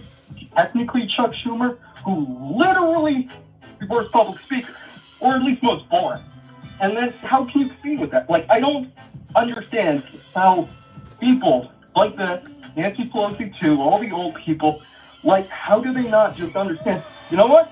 I've done what I could do. I'm going to step down. Right. New blood. I just don't understand. Term limits for everybody. No lifetime appointments for nobody. Term limits. Yep. Make the Supreme Court have to run for their seat. Just like every other fucking political seat in this country, run for your fucking seat. Earn your position. I mean, obviously we'll never get there because get there, senators. Too much corporate money involved in politics, bro. It's too much corporate money and too much corporate influence, and lobbyists control the government. And therefore, you're never going to have that kind of, you get rid of the electoral college, you run people on let the people's will be won, and you let the people decide who they want to govern them, period. That way you get more people interacting with political structures. They'll know their way around. That's why the whole time Kamala Harris was running for president, I kept having to back questions of people telling me she was vice president. Why couldn't she do anything she said while she was vice president? Vice president has no job. They don't know shit about fucking politics. They don't. These people are mind fucked. They don't know nothing. The thing is, though, they're just, it's hard for a lot of people, certain people, to kind of get their mind around how others can just fall into it. It's just, they're used to it. If you get told something so frequently, if you put in front of, cable news, and it goes for CNN, MSNBC, all the cable news, because they all use the same system. It's just bright lights, everything's breaking news, everything's important. Oh, shit, you're running this fourth, the same story the fourth time. Hey, Blind. Hey, Blind. Yeah. I'm going to bring you back up here one day when I do a live next week. Is that cool? Oh, yeah, dude, next time I see you on. And, yeah, dude, they're fucking you up, dude. I didn't see you.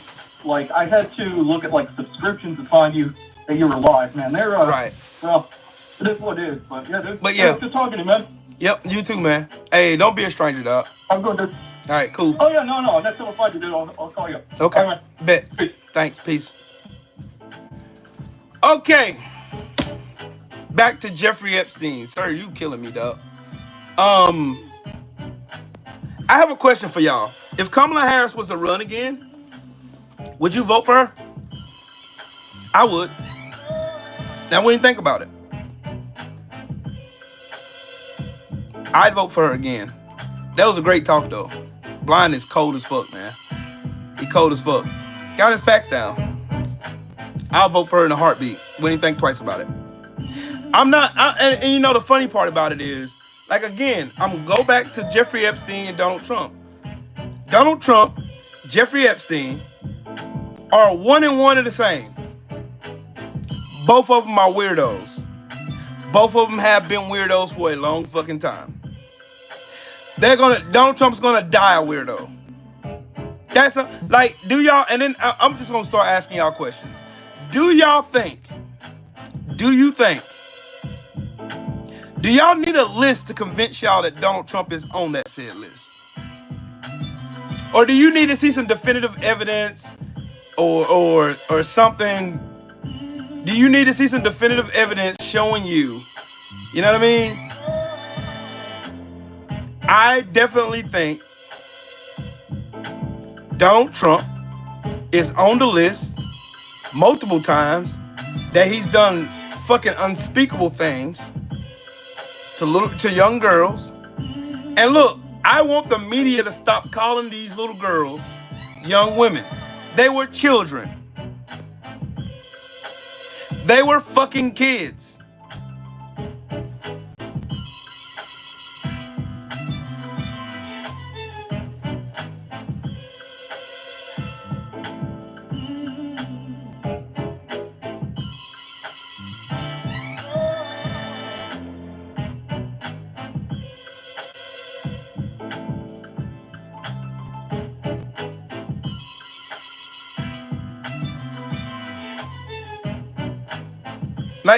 Like, boy, I got so many examples.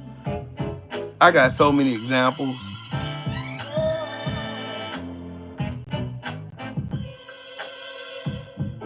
Yep, carpet diem, I agree with that too. Yep, Detroit, that's a fact too. That's a fact too.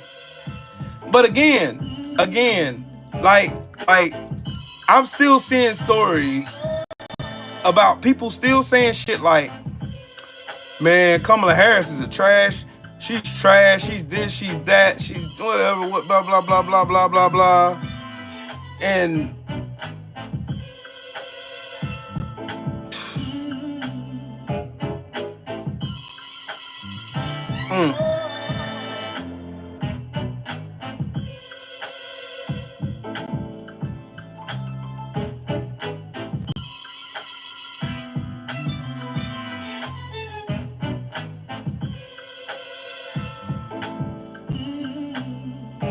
hold on, what'd you say, Drew? Hold on, let me look what you said. Epstein Island.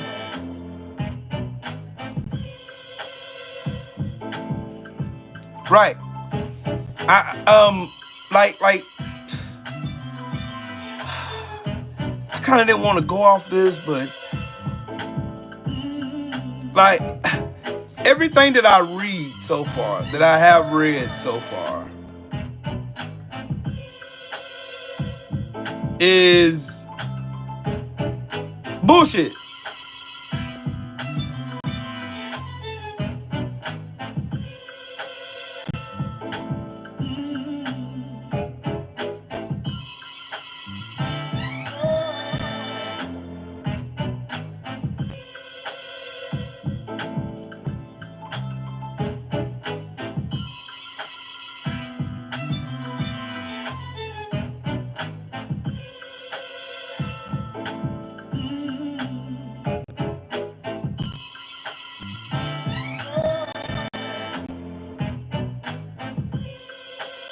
There's no proof that of that, but with Trump there is. Yes, that's true.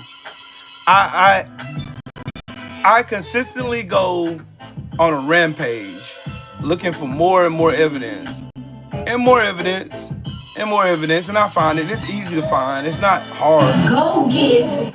It's not hard at all. It's not hard to find at all, dog. The information is there if you want to look for it. If you want to look for it, it's right there.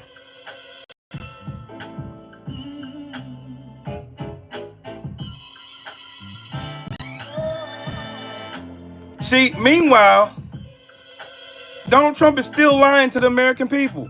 And they were just celebrating this the other day. They was talking about Japan.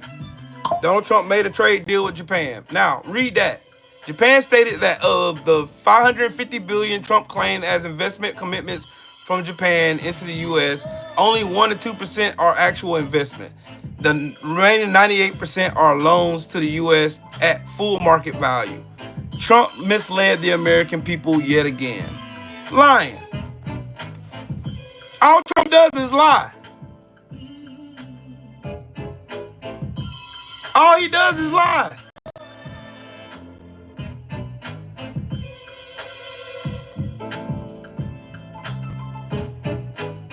All he does is lie.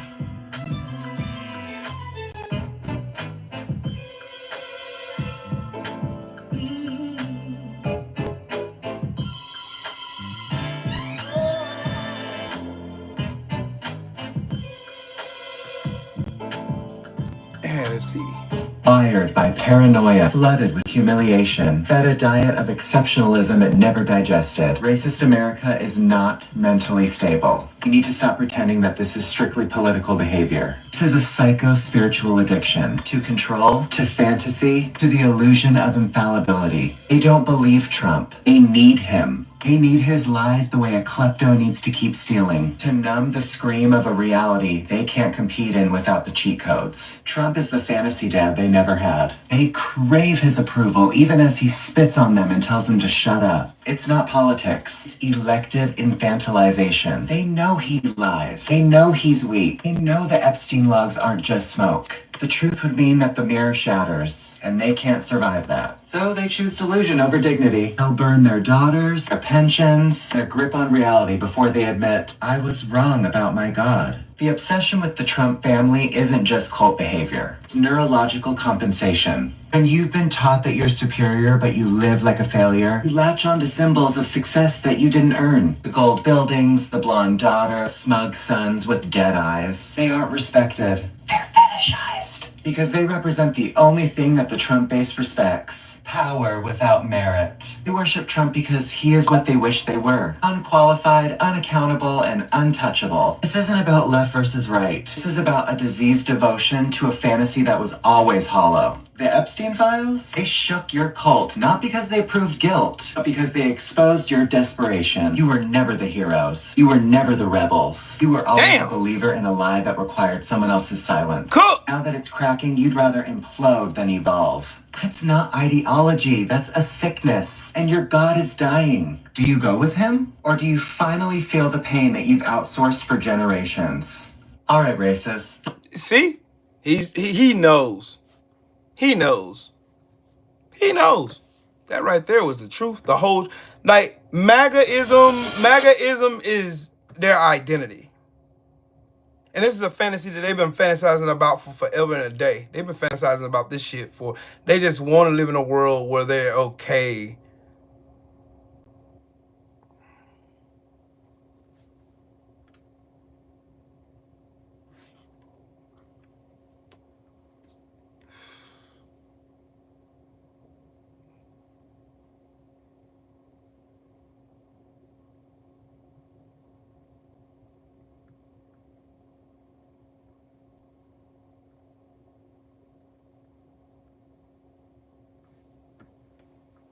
Almost like he was caught doing something he shouldn't have been doing. Okay, first, it was like, why hasn't the list been released? Simple, because of who's on that list. Then, we'll release the list. It's sitting on my desk right now. Now, there's no list. I don't see a list. What list? These aren't the droids you're looking for. Okay, then what were these?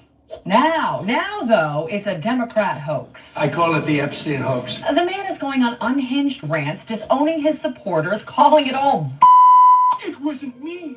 It was the one-armed man. And the party he rules with an iron fist voted twice to block the release of the files. Then get this, he fired Jeffrey's prosecutor. Don't be suspicious. Who knows? Maybe it is a hoax. Or maybe the guy who was pals with Jeff was president when that guy allegedly offed himself, and whose government seemingly doctored the surveillance tapes of the cell when it happened. I don't know. Maybe they might be hiding something. Look, I don't care what party you're from. If you're on that list, you belong in one place. Right to jail. Okay, I have to know, what do you think he's hiding? Because if he isn't on the list, he sure is acting guilty. Nothing to see here. Almost like he...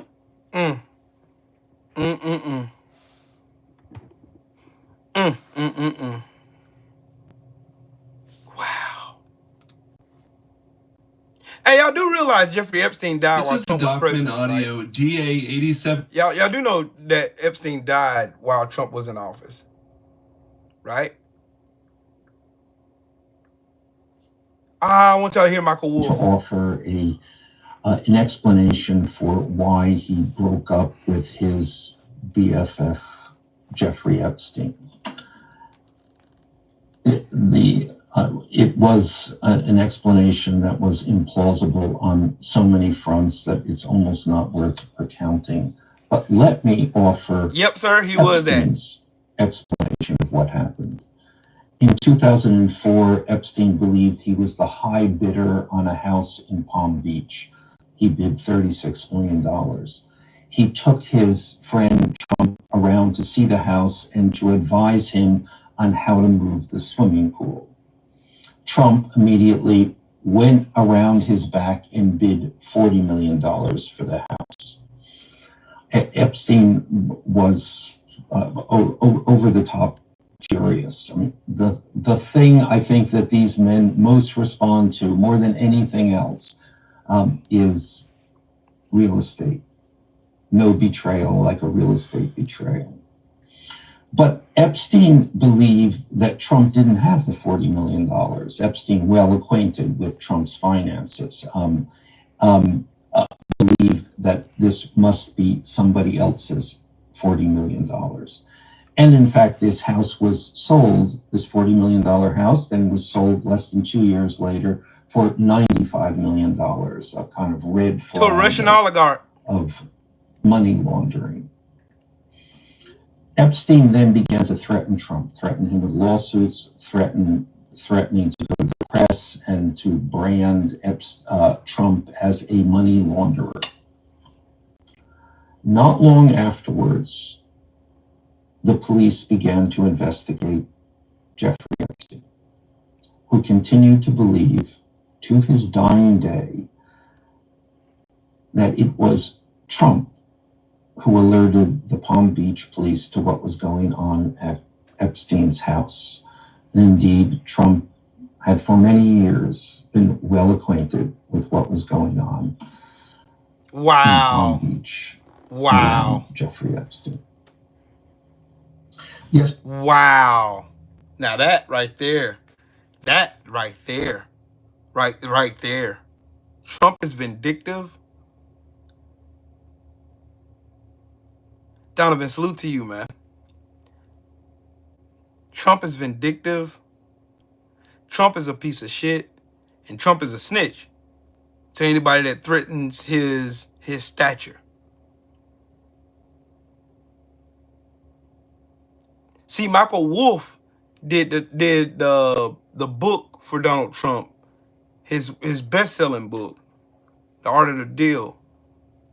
Or it's either one of those books he wrote for him. He wrote a book for Donald Trump.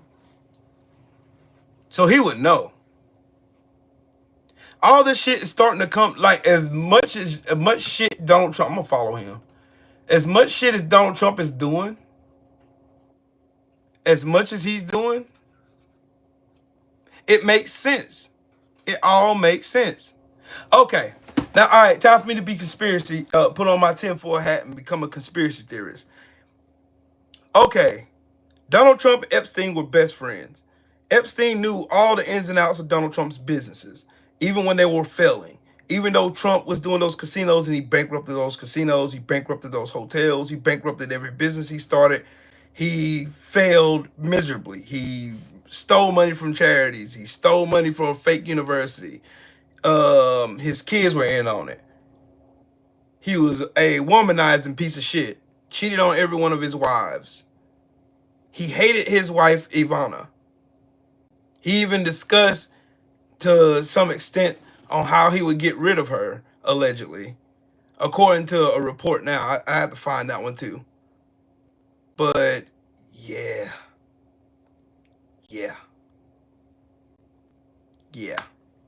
This all makes sense now.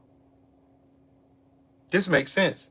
So what Trump did was, Michael Epstein thinking Trump was the friend that he was, he took him to see that mansion in Palm Beach. Michael Epstein really liked that mansion.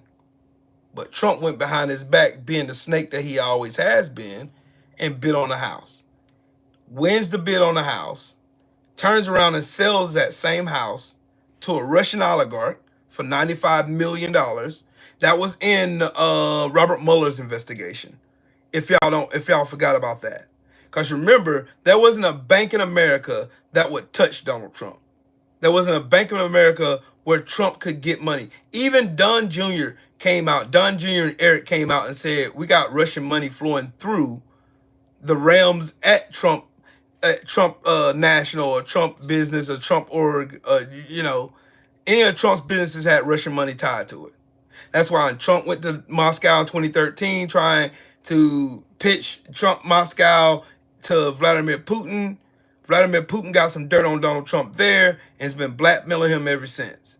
And the blackmail that Vladimir Putin has on Donald Trump could shake the world on how they view Donald Trump, which is Donald Trump's biggest Achilles heel is how the world sees him, because he wants the world to see him as this tough guy, this good businessman, this man of stature, this man of prowess, when he's none of that shit. So Donald Trump started doing business with Deutsche Bank. Deutsche Bank came under investigation and a couple of people died because of it. But Donald Trump's name is all in it, and it's tied to Russians.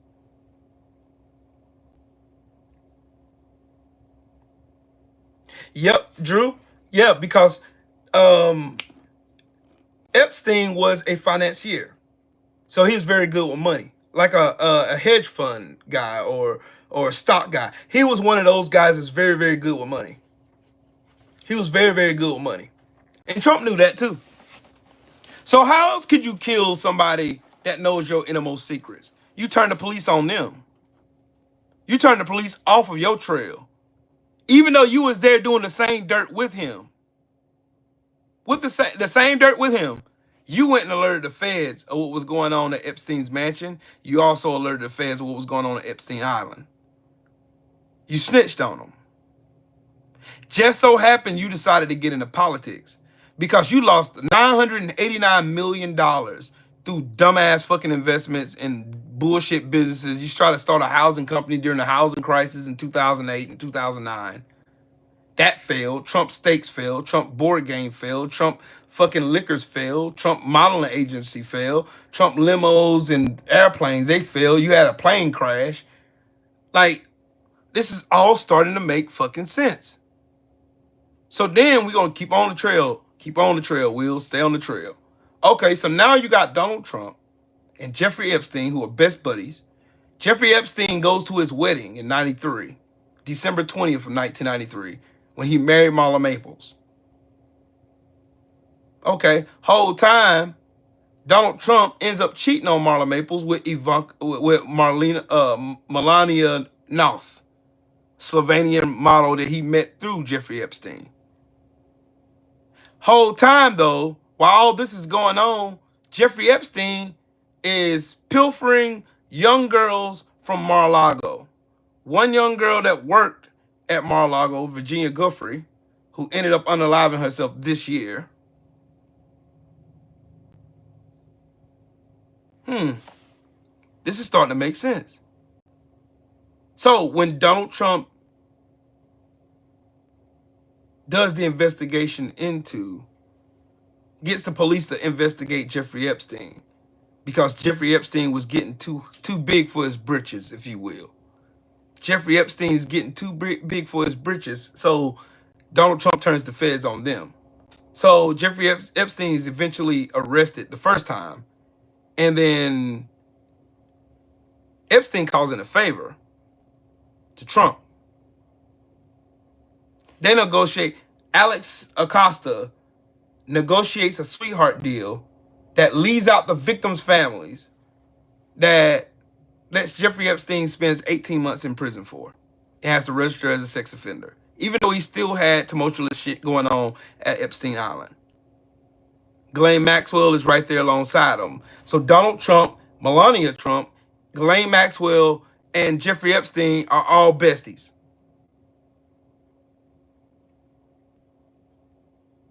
They're all besties. Keep going with me here. They're all besties. So then you have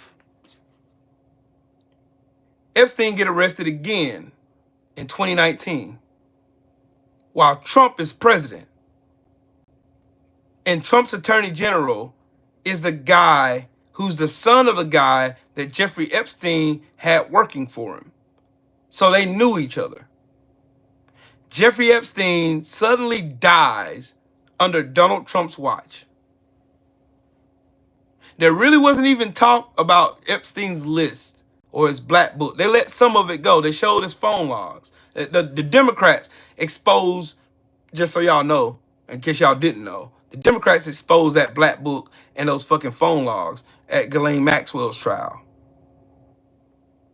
Epstein didn't even make his day in court because Epstein knew too much dirt on him, being that Jeffrey Epstein was a financier, right?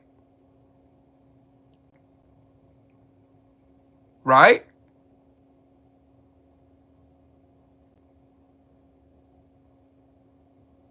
Yep, Drew, facts. That's another fact. Y'all keep walking with me here. This shit is starting to make sense. And as much as I want to sound like a conspiracy theorist, this shit makes fucking sense. Okay, so let's keep going, because I want to make sure I put all this shit together. Okay, so Jeffrey Epstein's now dead.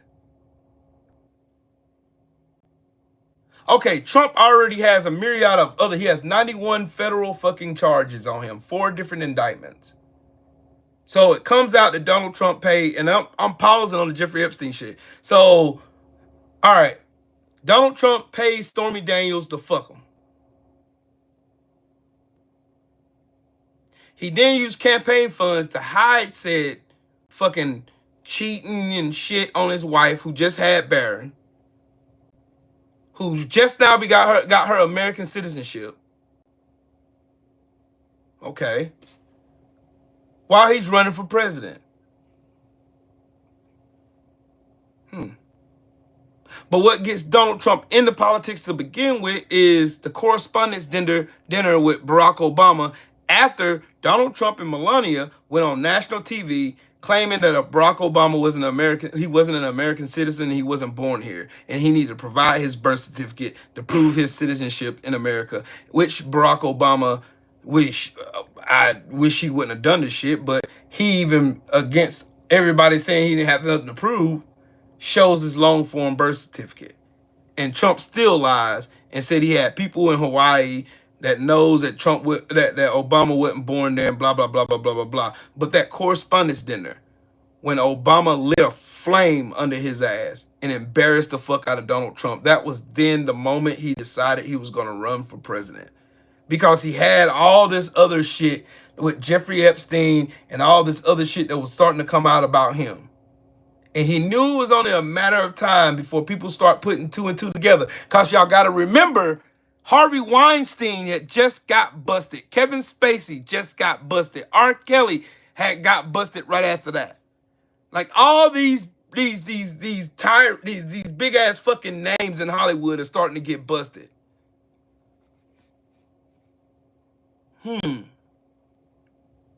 So he knew he had to do something. But he knew if he could get into the office of the president, if I could dig into something that I know America is famous for, racism, if I can make enough people mad at black folks and immigrants and mad at the fact that we had a black president for 8 years, that we had to sit here and listen to this nigger tell us what to do, all I have to do is play grievance politics and I'm in the door. And that's exactly what the fuck he did. Because remember, Van Jones got his coon ass on CNN and talking about it was white whiplash. And everybody jumped on his shit. Oh, it ain't about race. It ain't about this. It was all about race. It was all about race. Yep, Drew. And then his first term, when Trump finally gets the office of president, because he ran on grievance politics.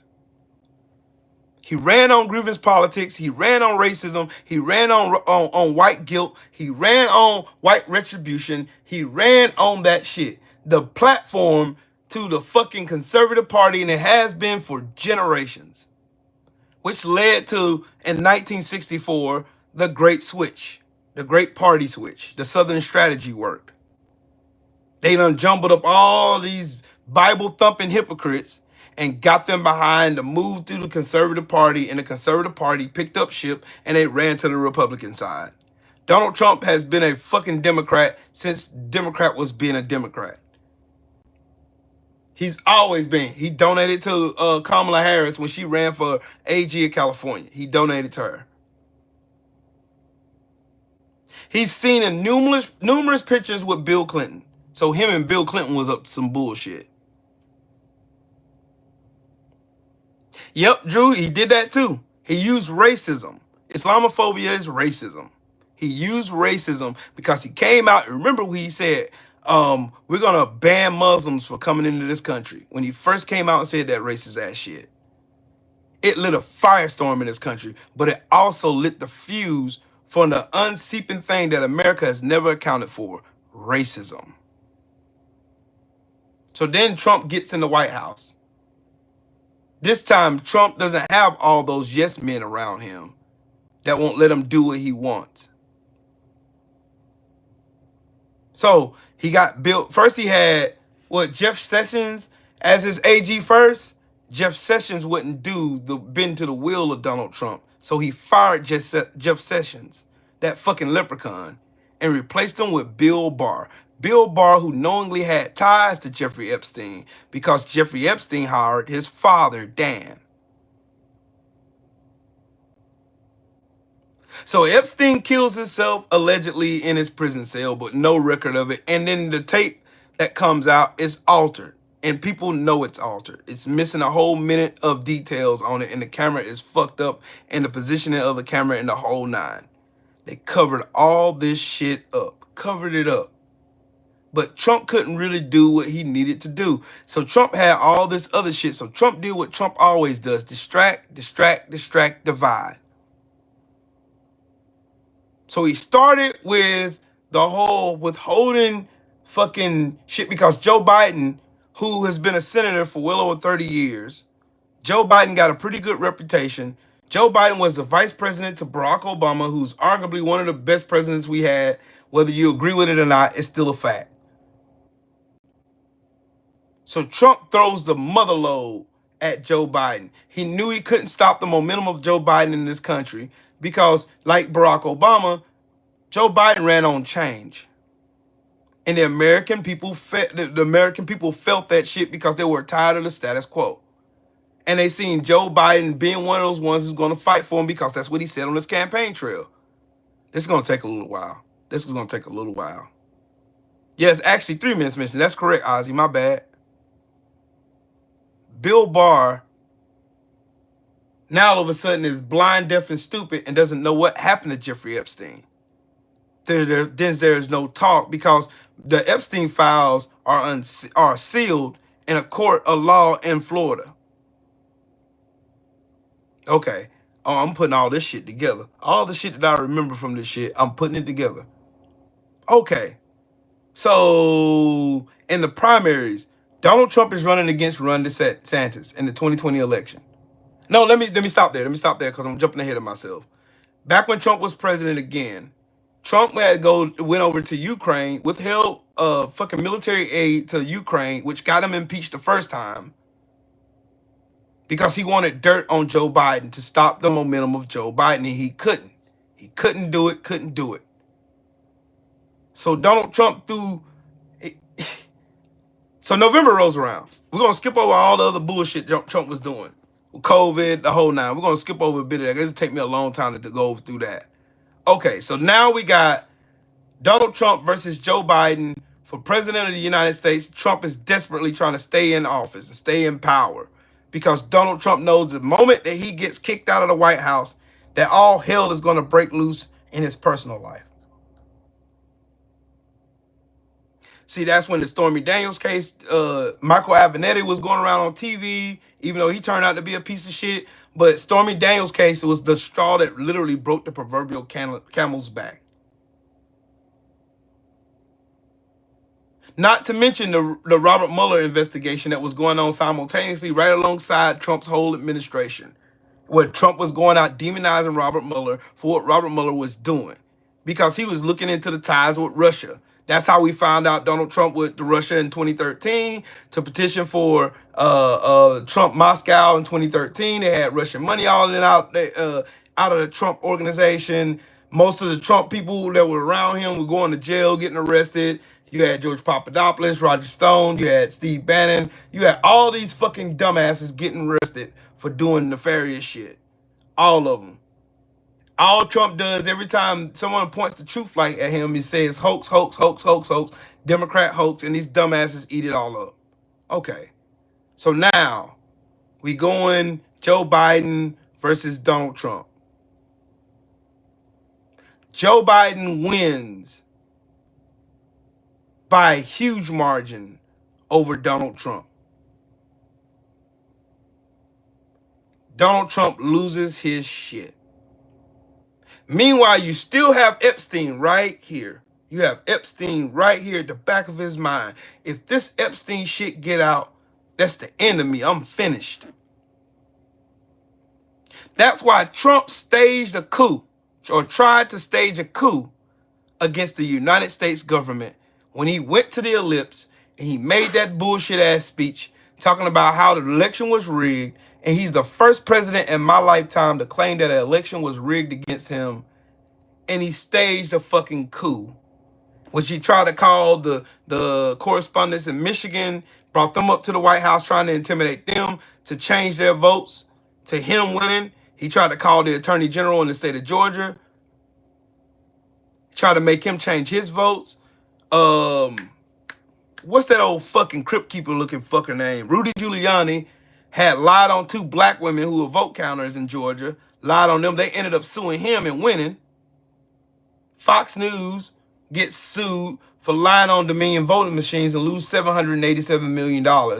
Dominion voting machines is sitting pretty good. Okay, this is all starting to make sense.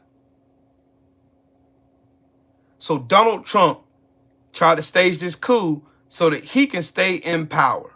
As long as he can stay in power, he can get rid of all the evidence. But he didn't have the body. He didn't have the fucking cabinet around him. He didn't have the cabinet around him that can make that shit happen. Then pops up Project 2025 during the 2024 campaign when Kamala Harris comes up. So Trump stages a coup against the United States government, fails. So what does he do after that? He steals government documents from the White House. You don't know what was in it. You know it was classified documents that was in it. But y'all remember during the primary of the 2020 election when he ran against Ron DeSantis, being still the governor of Florida, unsealed the Epstein case. That started it. Don't believe me, just Google it. Just Google it. You got the Epstein case unsealed in the state of Florida by Ron DeSantis, who's the governor of Florida. So Trump knew the walls were closing in, and he had to win the election. He went around the country for 4 years, still having Klan rallies everywhere he could have them. Still lying about the election. Grievance politics like he did in 2015. This time he brought on a new component to the Trump bullshit train. He brought in the fucking window-licking retard of window-licking retards, Elon Musk, the richest man in the world who controls satellites. Starlink.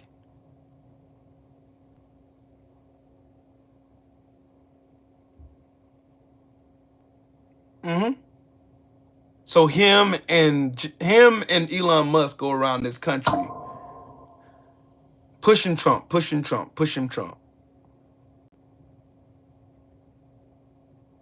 Meanwhile, you still have the National Archives begging Trump to send those documents back. He refuses. And they try to cover it up. They try to flush documents down the toilet. There was speculation, and then it came out that people were leaking recordings of Donald Trump showing those classified documents to people at Mar-a-Lago. Then it came to find out they sent the FBI down there to raid Mar-a-Lago. They raid Mar-a-Lago, find all those documents in Donald Trump's bathroom, of all places. And before Joe Biden can take office, they impeach him again for staging a coup against the United States government. But the Republicans, being the cowards that they are, let him make it again, which guaranteed that he had another chance at the White House. So fast forward to 2024, he runs against Kamala Harris, who had 107 days to campaign for president after Joe Biden dropped out, because the whole Democratic Party turned their backs on him. After all of the work that he did for them, turned their backs on him.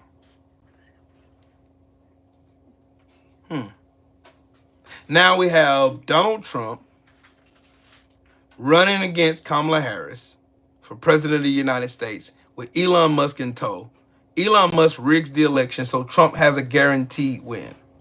Elon Musk already knew 4 hours before the results were called that Trump had already won. He already knew.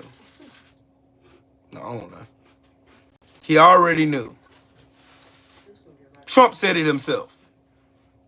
He already knew. Mysteriously, the most unpopular president in our lifetimes, which Trump was when he left office, he was the most unpopular president in our lifetimes. Somehow, all of a sudden, he wins every swing state. Mysteriously. But everybody forgot about the bomb threats, the burned ballots, and all that other shit. They forgot about all of that. But Trump mysteriously wins every swing state. Mysteriously. And Elon Musk already knew that Trump won. So bingo. Project 2025 is in tow with Donald Trump. Now Donald Trump is going to put in his old sycophant fucking cabinet, a bunch of yes men, and now he has nobody holding him. And then the icing on the cake was the Supreme Court gave him immunity as long as he's performing under the scope of the presidency.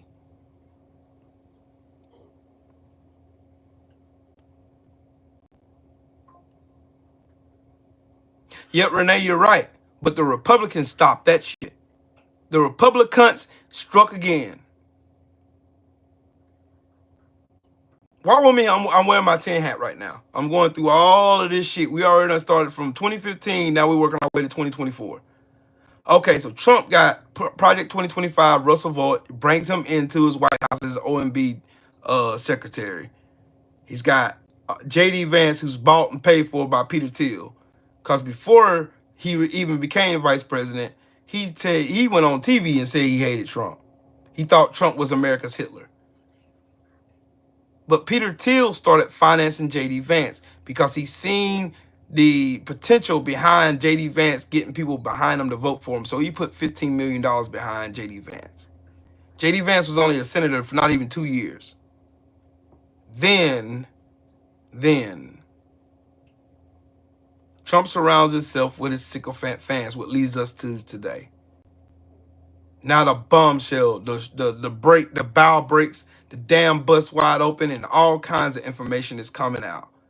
And what Michael Wolff just did was take the glue and saw all this shit together. Donald Trump is a jealous, vindictive, small, goofy, dumbass, lying piece of shit man with no soul, no conscience, and no degree of accountability for himself at all. He blames everybody for his failures, even his own kids, except Ivanka, which he fantasized about fucking her. Okay, so now the ones he appointed to his cabinet, Don Bongino, Kash Patel, Kristi Noem, and that other stupid bitch, they all had said previously, before taking office, that they were going on day one to release the Epstein files. She comes out and she says, Tulsi Gabbard comes out in 2016 and she says they knowingly had Russia investigate. And that's going to tie in later. But she said they know. Pam Bundy, who was given $25,000 not to investigate Trump in Florida for that fake ass university, that somehow disappeared in the thin air. So now Trump got all of these people that got criminal shit going on with them. Pam Bundy was a lobbyist for Qatar. She was a lobbyist for Geo Firm, and Geo Firm is the biggest private prison lobbyist in this country. Now you got Linda McMahon, who her husband Vince, and Trump is cool with Vince McMahon because Trump appeared on WWE numerous times. I think he's in the WWE Hall of Fame, if I'm not mistaken. It's Donald Trump's best friend, Vince McMahon, one of his other good friends. Notice that all these guys that hang around Trump, they're all pedophiles. They're all sexual deviants. All of them are perverts. Just notice that. Vince McMahon, Ron Casablancas, Jeffrey Epstein. All these people are fucking deviants. And so you have a whole cabinet of yes men. Nobody's going to tell you no. And then you got the blessing from the Supreme Court to break every law possible, every amendment in the Constitution. You can break them without impunity because you have immunity now. That's a bar. His press secretary stole $330,000 from the state that she was running for Congress in. I think it was Colorado.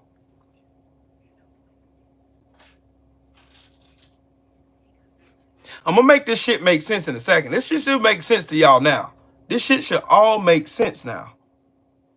So now we got a whole cabinet of dumbasses, goofballs from Fox News, failures, flunkies, drunks, prostitutes, cosplaying dumbasses, big-eyed weirdos, and you got the dude with the Robert Kennedy.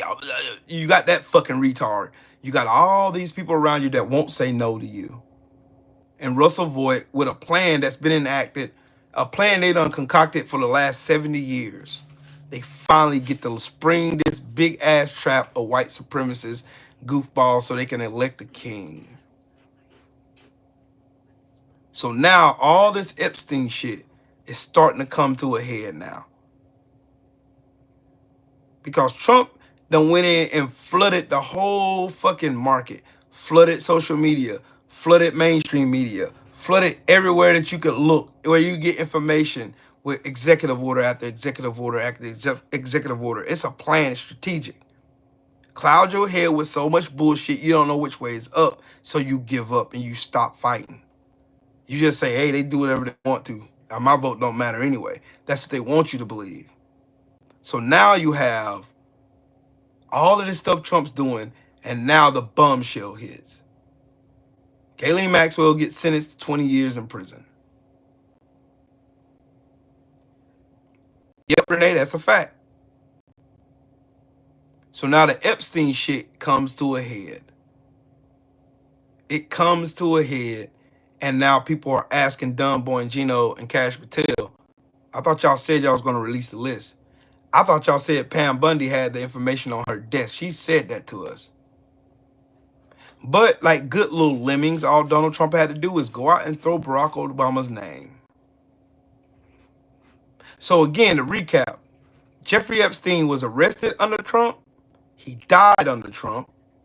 And his files suddenly disappeared under Trump, even though the Democrats were leaking information left and right. The Black Book, the plane logs, all that. I seen the plane logs. I remember them. I remember them.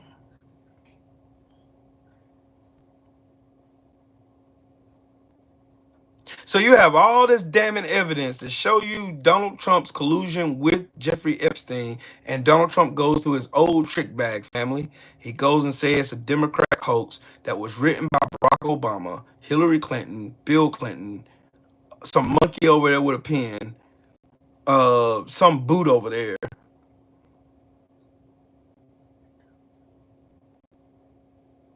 And now we're here. Donald Trump had Jeffrey Epstein unalived to cover his ass. He knew if Jeffrey Epstein would have made it to court, he was cooked. He was cooked. If he made it to court, he was cooked. She couldn't. It was under seal. Marcus, it was under seal. It was under seal. She couldn't do anything about it because Joe Biden and Kamala Harris actually respect the boundaries of law. They respected the DOJ. They knew that the DOJ was a separate entity from the White House. They didn't work hand in hand with each other. That's why they didn't release the list. She could have, but she has integrity though, Marcus.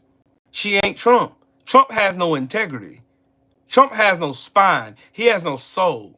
So he'll do anything to stay out of trouble. So, hey, Marcus, question for you.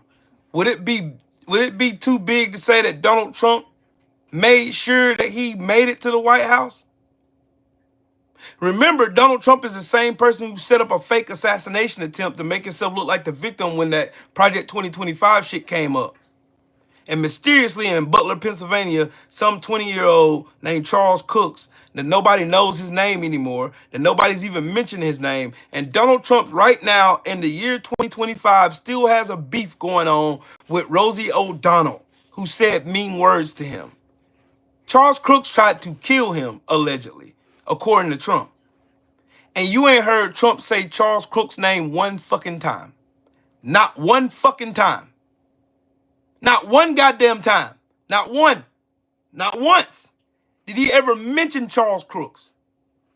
And I bet everybody that's in here right now didn't even know the name of the shooter who allegedly shot at Donald Trump in Butler, Pennsylvania from 130 yards away with an AR-15 rifle with a sight on it. They can't explain how he got on the roof with an AR-15 with a sight on it, lined up down range to take a shot at Donald Trump. They can't explain how Donald Trump, who allegedly got hit in the ear with a 5.56 NATO round, had blood splattered down his face and no blood missed on his ear, getting hit at a bullet traveling at 3,000 miles per second.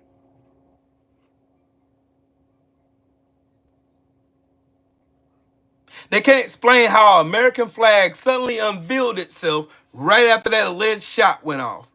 And the Secret Service suddenly let the person who allegedly had an assassination attempt happen to him expose his whole head and torso. And I watched the assassination attempt of Ronald Reagan. And I watched how the Secret Service made sure that no part of Ronald Reagan was exposed. They watched this young 20-year-old man go on the roof with an AR-15 and nobody did shit. With Secret Service there. And you want me to believe that? Donald Trump is a reality TV star.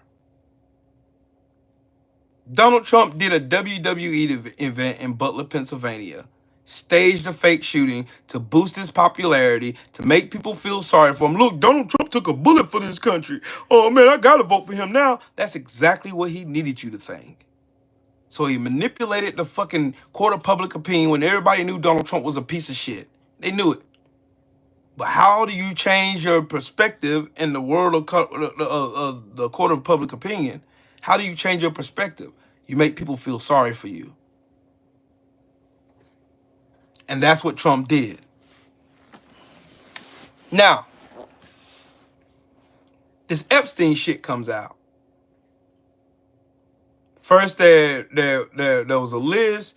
They brought all these right-wing goofball fucking dumbasses up to the White House. Had them come out with all these fake-ass folders. Like they had some information that we weren't privy to when we all seen everything that they had in that photo already.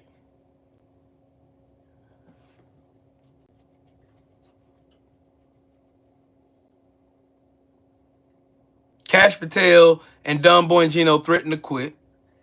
Trump made them get back in line. And now Pam Bundy comes out and says there's no Epstein list, but Barack Obama committed treason. Because she conflating two different events that Barack Obama never said, that they're going to have to prove he committed a treasonous act. Because treason ain't just on a little charge you throw at somebody. You have to prove treasonous activity. One who did commit treason against America was Donald John Trump. He committed treason against the United States of America. And they let him get away with it because he's rich and he's white. That Barack Obama could never. Yep, Barack Obama's immune. But they don't give a fuck.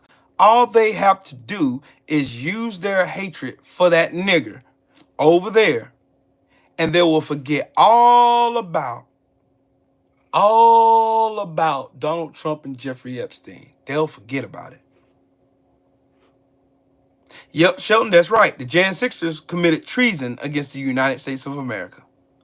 They committed open treason.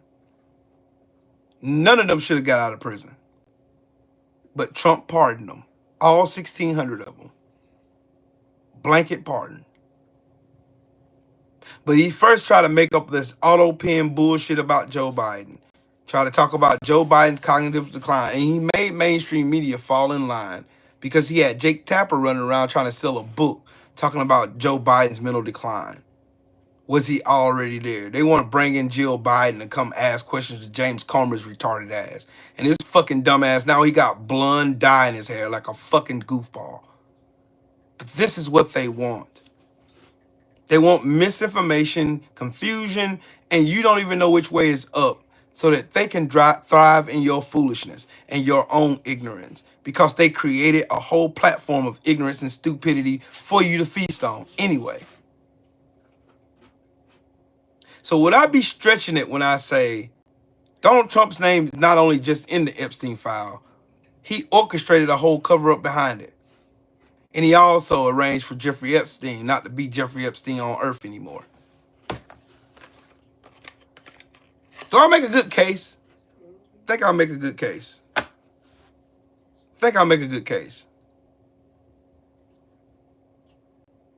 All of it is telltale signs of who Donald Trump really is.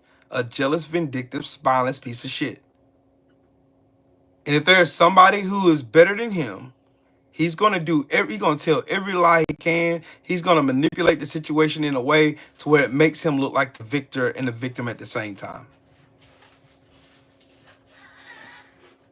Yeah, they think Jill Biden is an actual doctor. She's an educational doctor. Because they're fucking stupid. She's not an MD. She has a PhD. These people are fucking stupid. Again, they're stupid. All they have to do is just take little bits and pieces of information that you know that are factual and sprinkle in a whole bunch of their bullshit. And then they get all their fucking right-wing talking heads like Charlie Kirk and Tim Pool and all these other weirdos. They get all of them on that bandwagon talking all that shit. And boom, you have a winner right there. You have a winner right there. Now you got people doubting, well, if up really up? Same thing they did against COVID. Trump did the same thing with COVID. He's testing it out. All he had to do was convince his base that this was a Democrat hoax. The COVID would be gone by April. The heat would disappear. All you had to do is drink some bleach.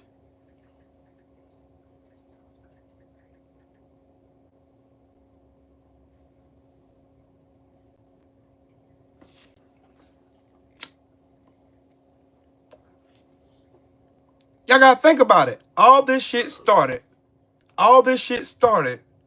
because Donald Trump got jealous of Jeffrey Epstein because Jeffrey Epstein was the man Donald Trump wanted to be. Jeffrey Epstein can go get all these young women. He already done pilfered some of these young girls like Virginia Giuffre from Donald Trump's Mar-a-Lago. Him and Ghislaine Maxwell were running them girls who ended up out of there. All and up through there. And Donald Trump was wanting to know how Jeffrey Epstein could do that.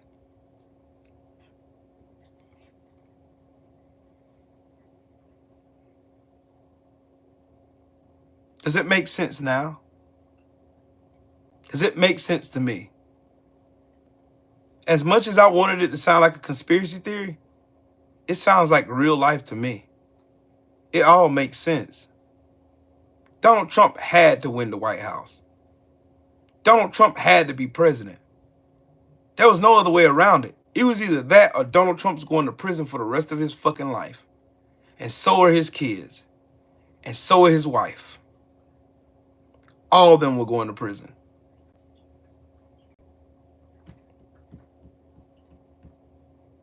Yeah, TCW. Think about it. He wanted to be Jeffrey Epstein. Just like right now, he wants the accolades that Barack Obama has. He wants the respect that Barack Obama has from the American people and from the world itself. He wants to respect that Nobel Peace Prize that Barack Obama won.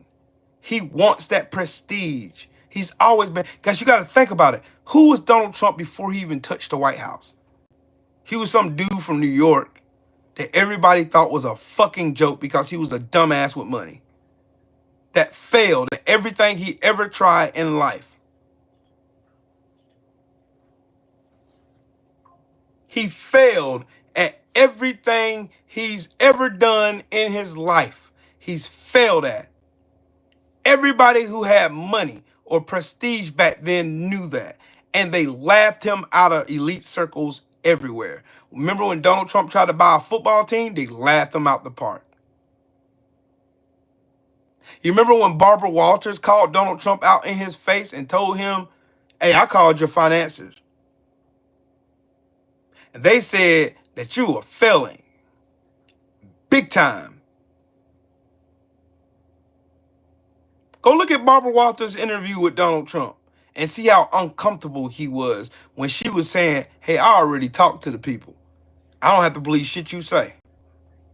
Y'all remember the reporter from the Wall Street Journal that was on 60 Minutes, and she said that she had went up and asked Donald Trump why does he attack the press the way he does. He said, if I can convince the public that news is fake, they won't believe the news organizations when they actually have something on me.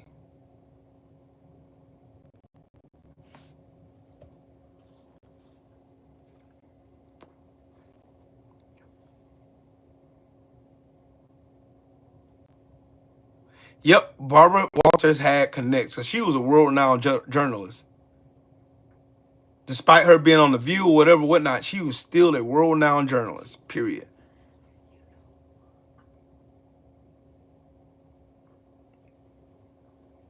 So yeah, this shit makes, as loony as this shit sounds, this shit makes all the sense in the world. It makes complete, total sense. Donald Trump got Jeffrey Epstein out the way so that Epstein couldn't show the world what really the piece of shit Donald Trump really was. What type of piece of shit is Donald Trump for real? And he had the keys to show you. Just like Ghislaine Maxwell has the keys to show you because she knows Donald Trump better than any of us. Marcus, that's another fact. The devil's greatest trick was convincing the world that he didn't exist. Donald Trump's greatest trick in the United States was convincing the United States that he actually gave a fuck about anybody other than himself. Even though all you had to do was watch his actions, which is another reason why I run by the same statement that I always have made and I always will make it. It ain't what you say, it's what you do that defines who you are. Your actions show me exactly who I need to look at and what I need to value in order to consider whether or not you in my circle or not. Donald Trump had to get Jeffrey Epstein out the way. Jeffrey Epstein was the key. Jeffrey Epstein was the key to bring Donald Trump to his knees for the first time in his life.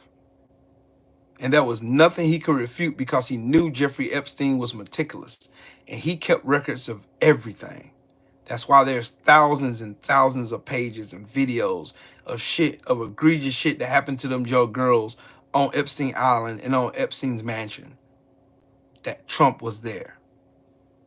Just like Donald Trump and Jeffrey Epstein lived 5 minutes from each other, 1.5 miles away from each other.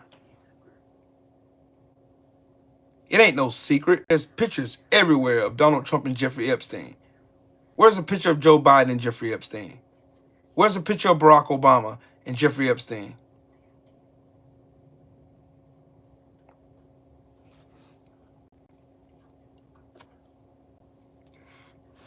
All he had to do was win over the evangelical base, and he knew he had a brand of Muppets that would never change their mind about him no matter what the fuck he did, which made him bold enough to get on national TV and said, I could go in the middle of Fifth Avenue, pull out a gun and murder somebody in broad daylight and they'll still vote for me. And that's the truest thing he's ever said. And I believe him. I believe right now he can go out in the middle of Fifth Avenue, pull out a gun, and smoke somebody in the middle of broad daylight on national TV, and they'll still make excuses for him.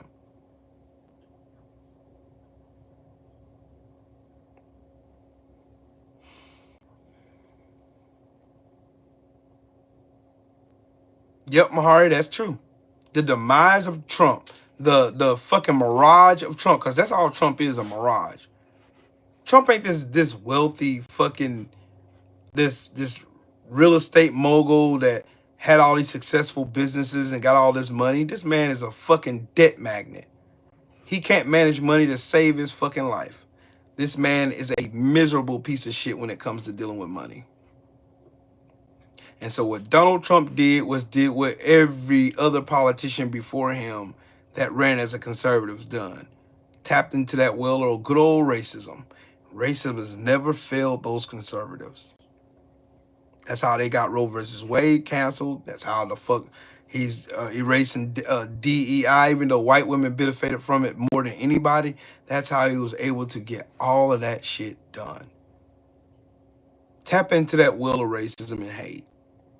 And these people would lap it up. They'll make excuses for it because they don't want to see that mirror in front of their face. They don't want to believe their grandparents was as vile as they was to hang people and be around looking at it and just eating body parts. They didn't want to believe that. Ah, not my grandpa.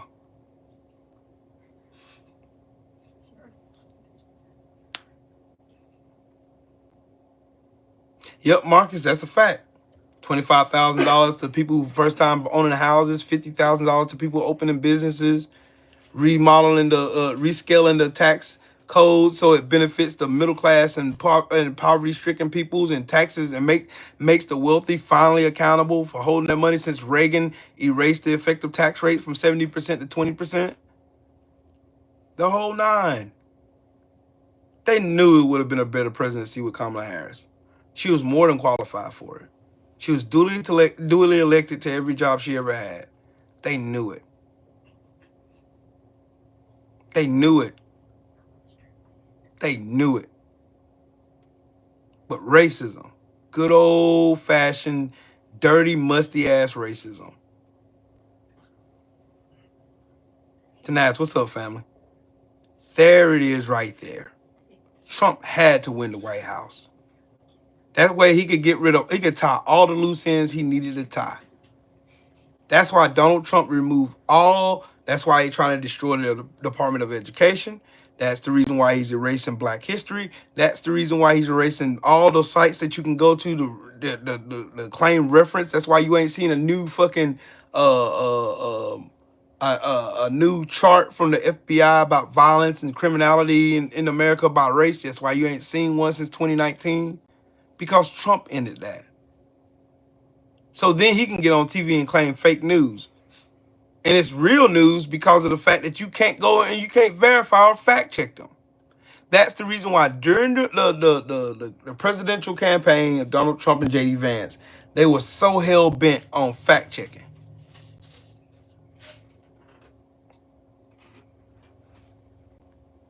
Oh, don't worry, Nebraska's going to be right about it.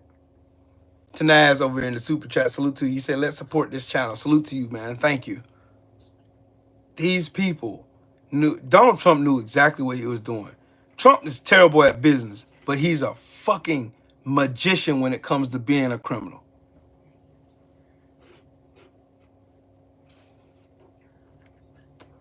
Jack Smith had him dead to rights.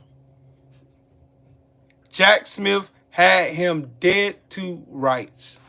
Merrick Garland is the reason why he failed. Merrick Garland was the worst fucking attorney general I've ever seen in my lifetime. He did absolutely nothing to hold Trump accountable.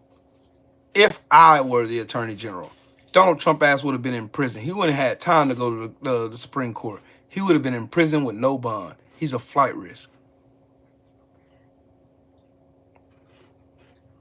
Your kids turning your fucking... I would have treated him just like they treated Diddy. Your kids ain't got no passports. You ain't got no planes. You ain't got nothing. You're going to be on house monitor. Your kid's going to be on monitor house arrest, and that's what it's going to be.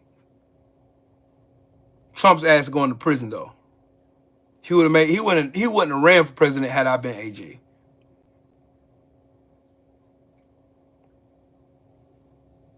Yep, Renee, that's another reason. That when Kamala Harris whooped his ass all over the stage during that debate, that told the tale of the story right there. Shout out to Mahari in the super chat. He said, racism is expensive and everyone is realizing it. That's why I did the video. Racism is too expensive and you can't afford it anymore. You can't afford it. And y'all want to know something wild? There hasn't been one soul in here that can disagree with what I said. Even though I was just putting on my conspiracy theory hat and I was just shooting some shit in the dark. But it all makes sense now. Donald Trump had to get into that office. His life depended on it. His freedom depended on it. And now that he has immunity and a whole bunch of bootlickers that's not going to say no, and he has a Republican Party that does exactly what the fuck he says, i.e., y'all remember when they passed that co-sponsored bill with Republicans and Democrats, that big border bill that Trump killed? Y'all remember that? Because Trump wanted to run on immigrants, so he can give them yet someone else to blame their fucking hatred, their fucking demise, their fucking shortcomings on. Oh, it's the immigrants' fault. The immigrants did this. The immigrants did that. The immigrants are the reason why I ain't got no money. The immigrants is the reason why I can't do this, why I can't do that, why I ain't living this raggedy, shitty-ass trailer, driving this Ford F-150 with 3 spare tires. That's the reason why I can't afford, all I can afford is beanie weenies. That's the reason why my kids can't go to a good school or get good health care. It's because of those immigrants. Trump made a religion out of white grievance and victimhood. That's what he did. You notice that Trump came out and said, I am your voice. I am your vindication. I am your retribution. That's why he said that. He had to make himself look like the fake God that he is. And these motherfuckers bought it hook, line, and sinker. They bought it.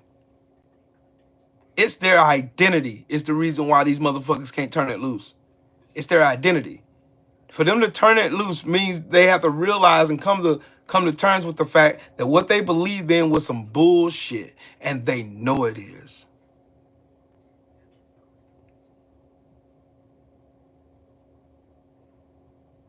Yep, Mr. Natural, that's a fact. That's all he had to do. Tap into that will of racism. That Charlie Kirk swears doesn't exist. That Tim Scott and Byron Donalds got their goofy asses on stage, book dancing and shucking and jiving, trying to convince America that racism don't exist in America. You see it firsthand now. Donald Trump's always been a racist, a bigot, a xenophobe, a Islamophobe, a transphobe, a homophobe. That motherfucker is every phobe you can think of. He hates everybody but Trump. He loves Trump. Hell, he hated his first wife, Ivana. Buried her on a golf course just to shit on her some more. And it's very mysterious how she fell down a flight of stairs after Trump confided into somebody else and told him that would be the way he'd get rid of if he did. Because remember, Ivana knew too.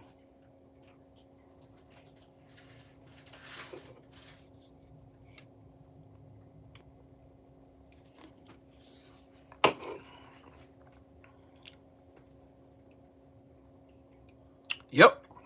What y'all think? That's it. That's all I got. Ain't no more tape left. Ain't no more tape left. Ain't got no more. I'm finished. What y'all think? Y'all think I'm on to something? I think I'm on to something. Yep. And remember, Ivana Trump was one of the wives, like Marla Maples, that accused Trump of raping her. Remember that.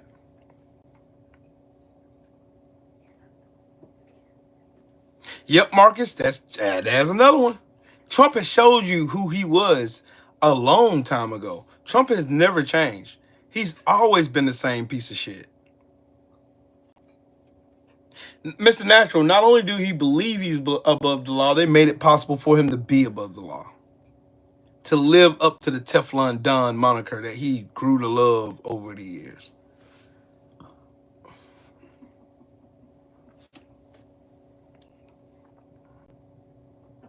That right there in itself, if that don't have you thinking tonight, I don't know what else would. I really genuinely don't know what will make you think, because this should make you think. This should make you think, because it's got me thinking now. Y'all got to think about it. Just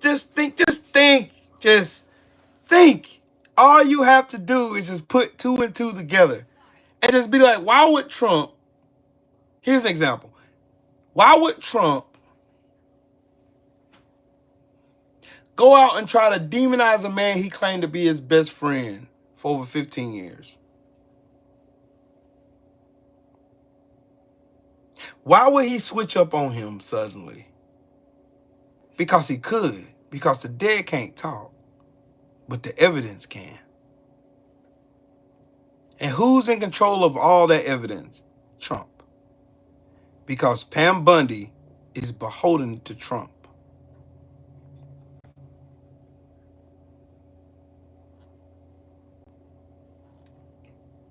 Yep, Mahari, that's a fact too.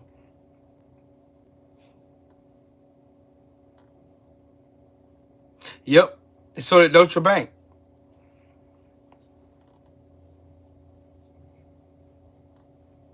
You watch. Y'all watch.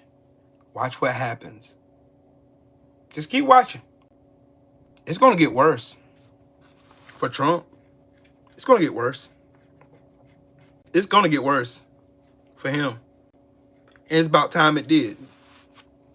Because there's certain people like me who ain't letting this shit go. Who I know better. I know better. I know better. Michael Wolff knows better.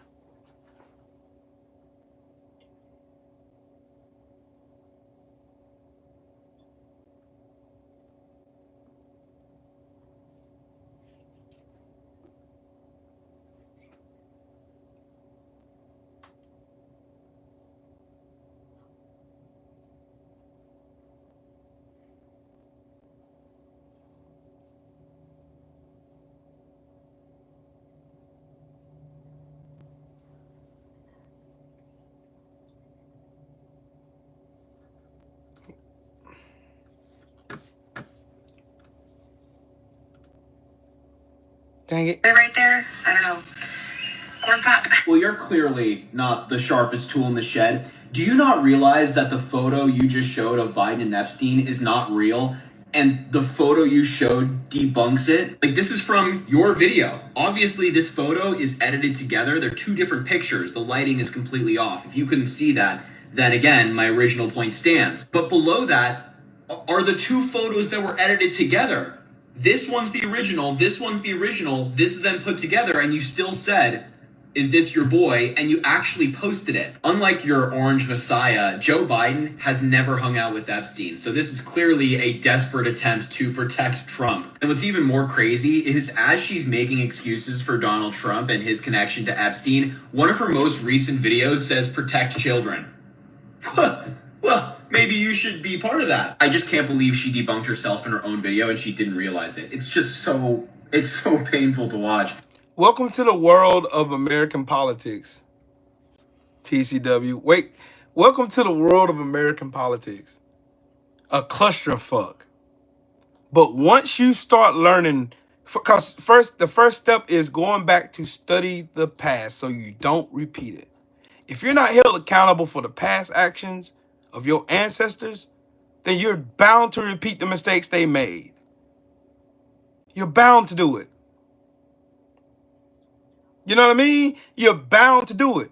See, the reason why they don't want black people to learn their real history in this country is because once we learn it, we know what type of power we have. We know who we are. We know whose we are. We know who our people are. We know everything. There is nothing these fuckers can come and tell us about anything. They can't tell us about nothing. But they're going to continue to lie.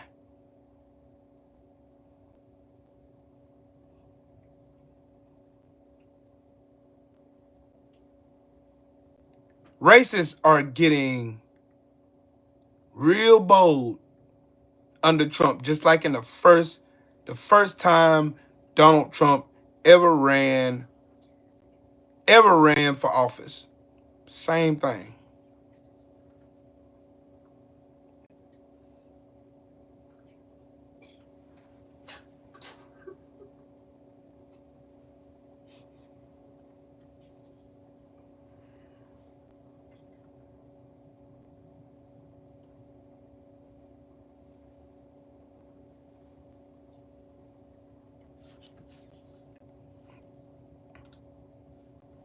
Ooh, I gotta show y'all this. I gotta show y'all this before I get off here.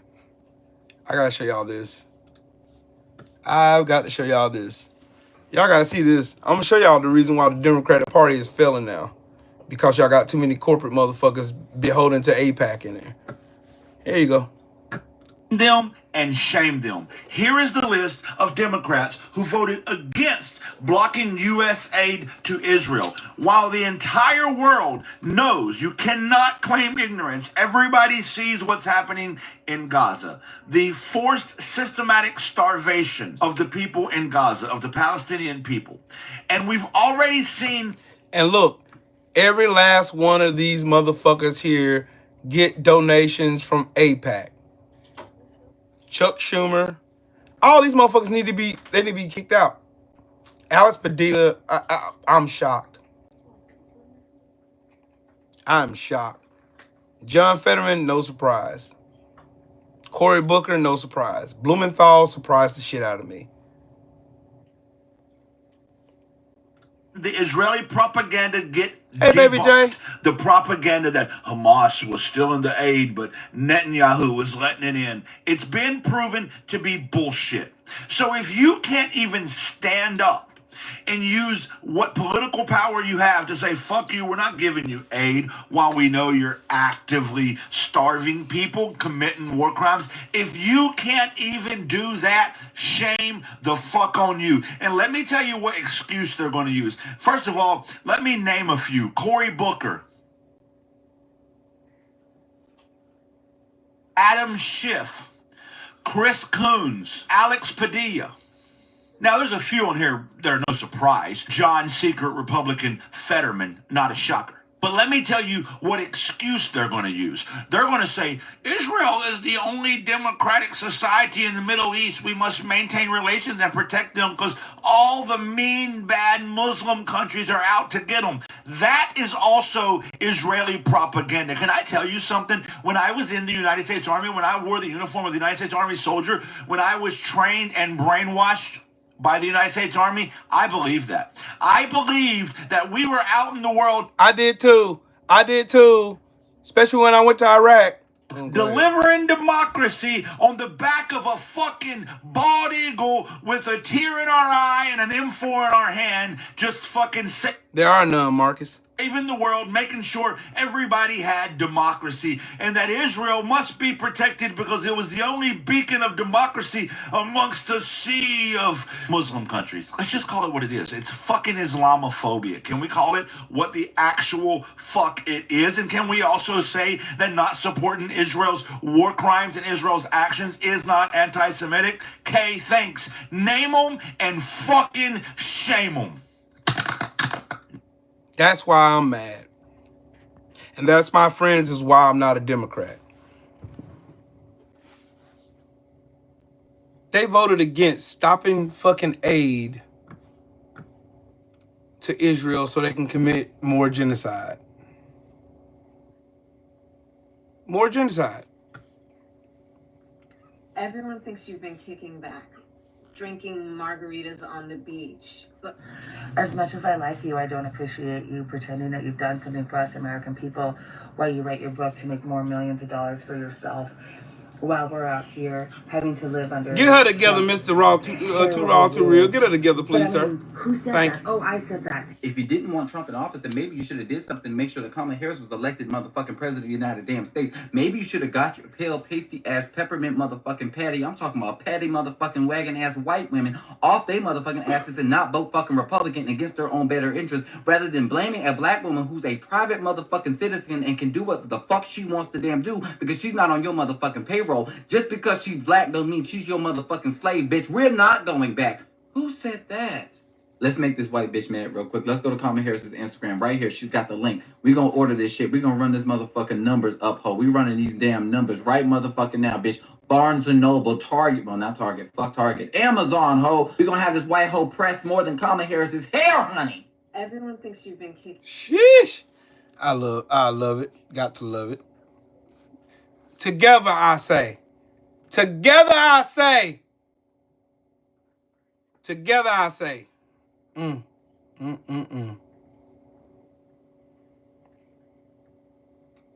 Wow. Well, I tell you. I tell you. I tell you. I tell you. It's going to get worse before it gets better.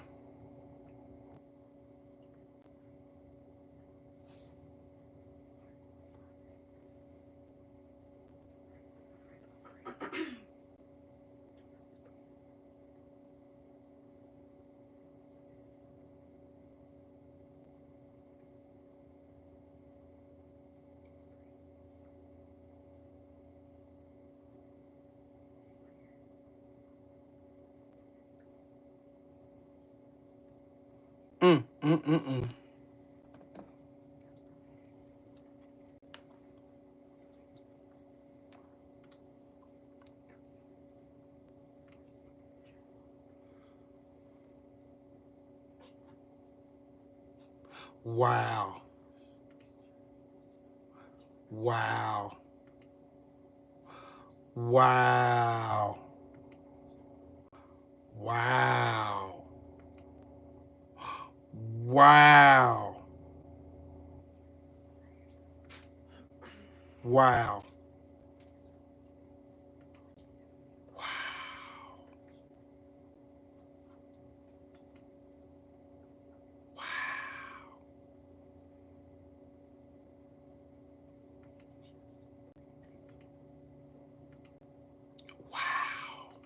I didn't know that.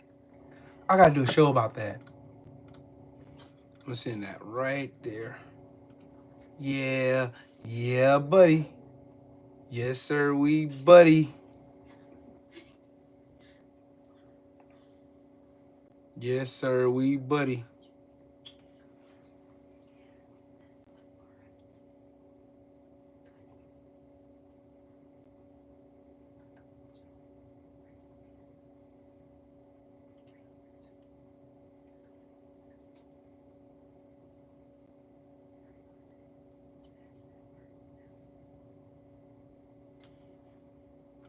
What is your Very much against.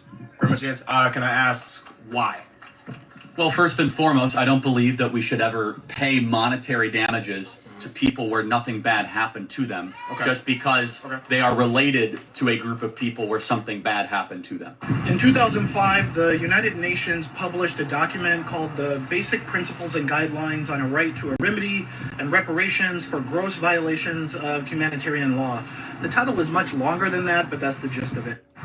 In this document, it basically spells out what reparations are, who's eligible for reparations, how they go about getting it, and what countries, as members of the United Nations, are obligated to give them reparations for whatever historical trauma or violations of humanitarian law occurred. While I could go into extensive detail about the document, I want to keep it really short and simple. The gist of it is that there are no statutes of limitations on gross violations of humanitarian law, which means that African Americans and their descendants are eligible for reparations. Native Americans, although it's debatable that it was an effective reparations package, they received reparations for colonization and for their genocide and their displacement throughout the founding of the United States. Japanese Americans have also received reparations, and the amount of... I'm gonna do a video about that because I'm tired of Charlie Kirk.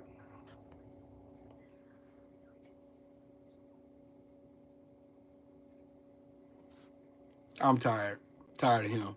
But anyways, it's time for me to go to sleep.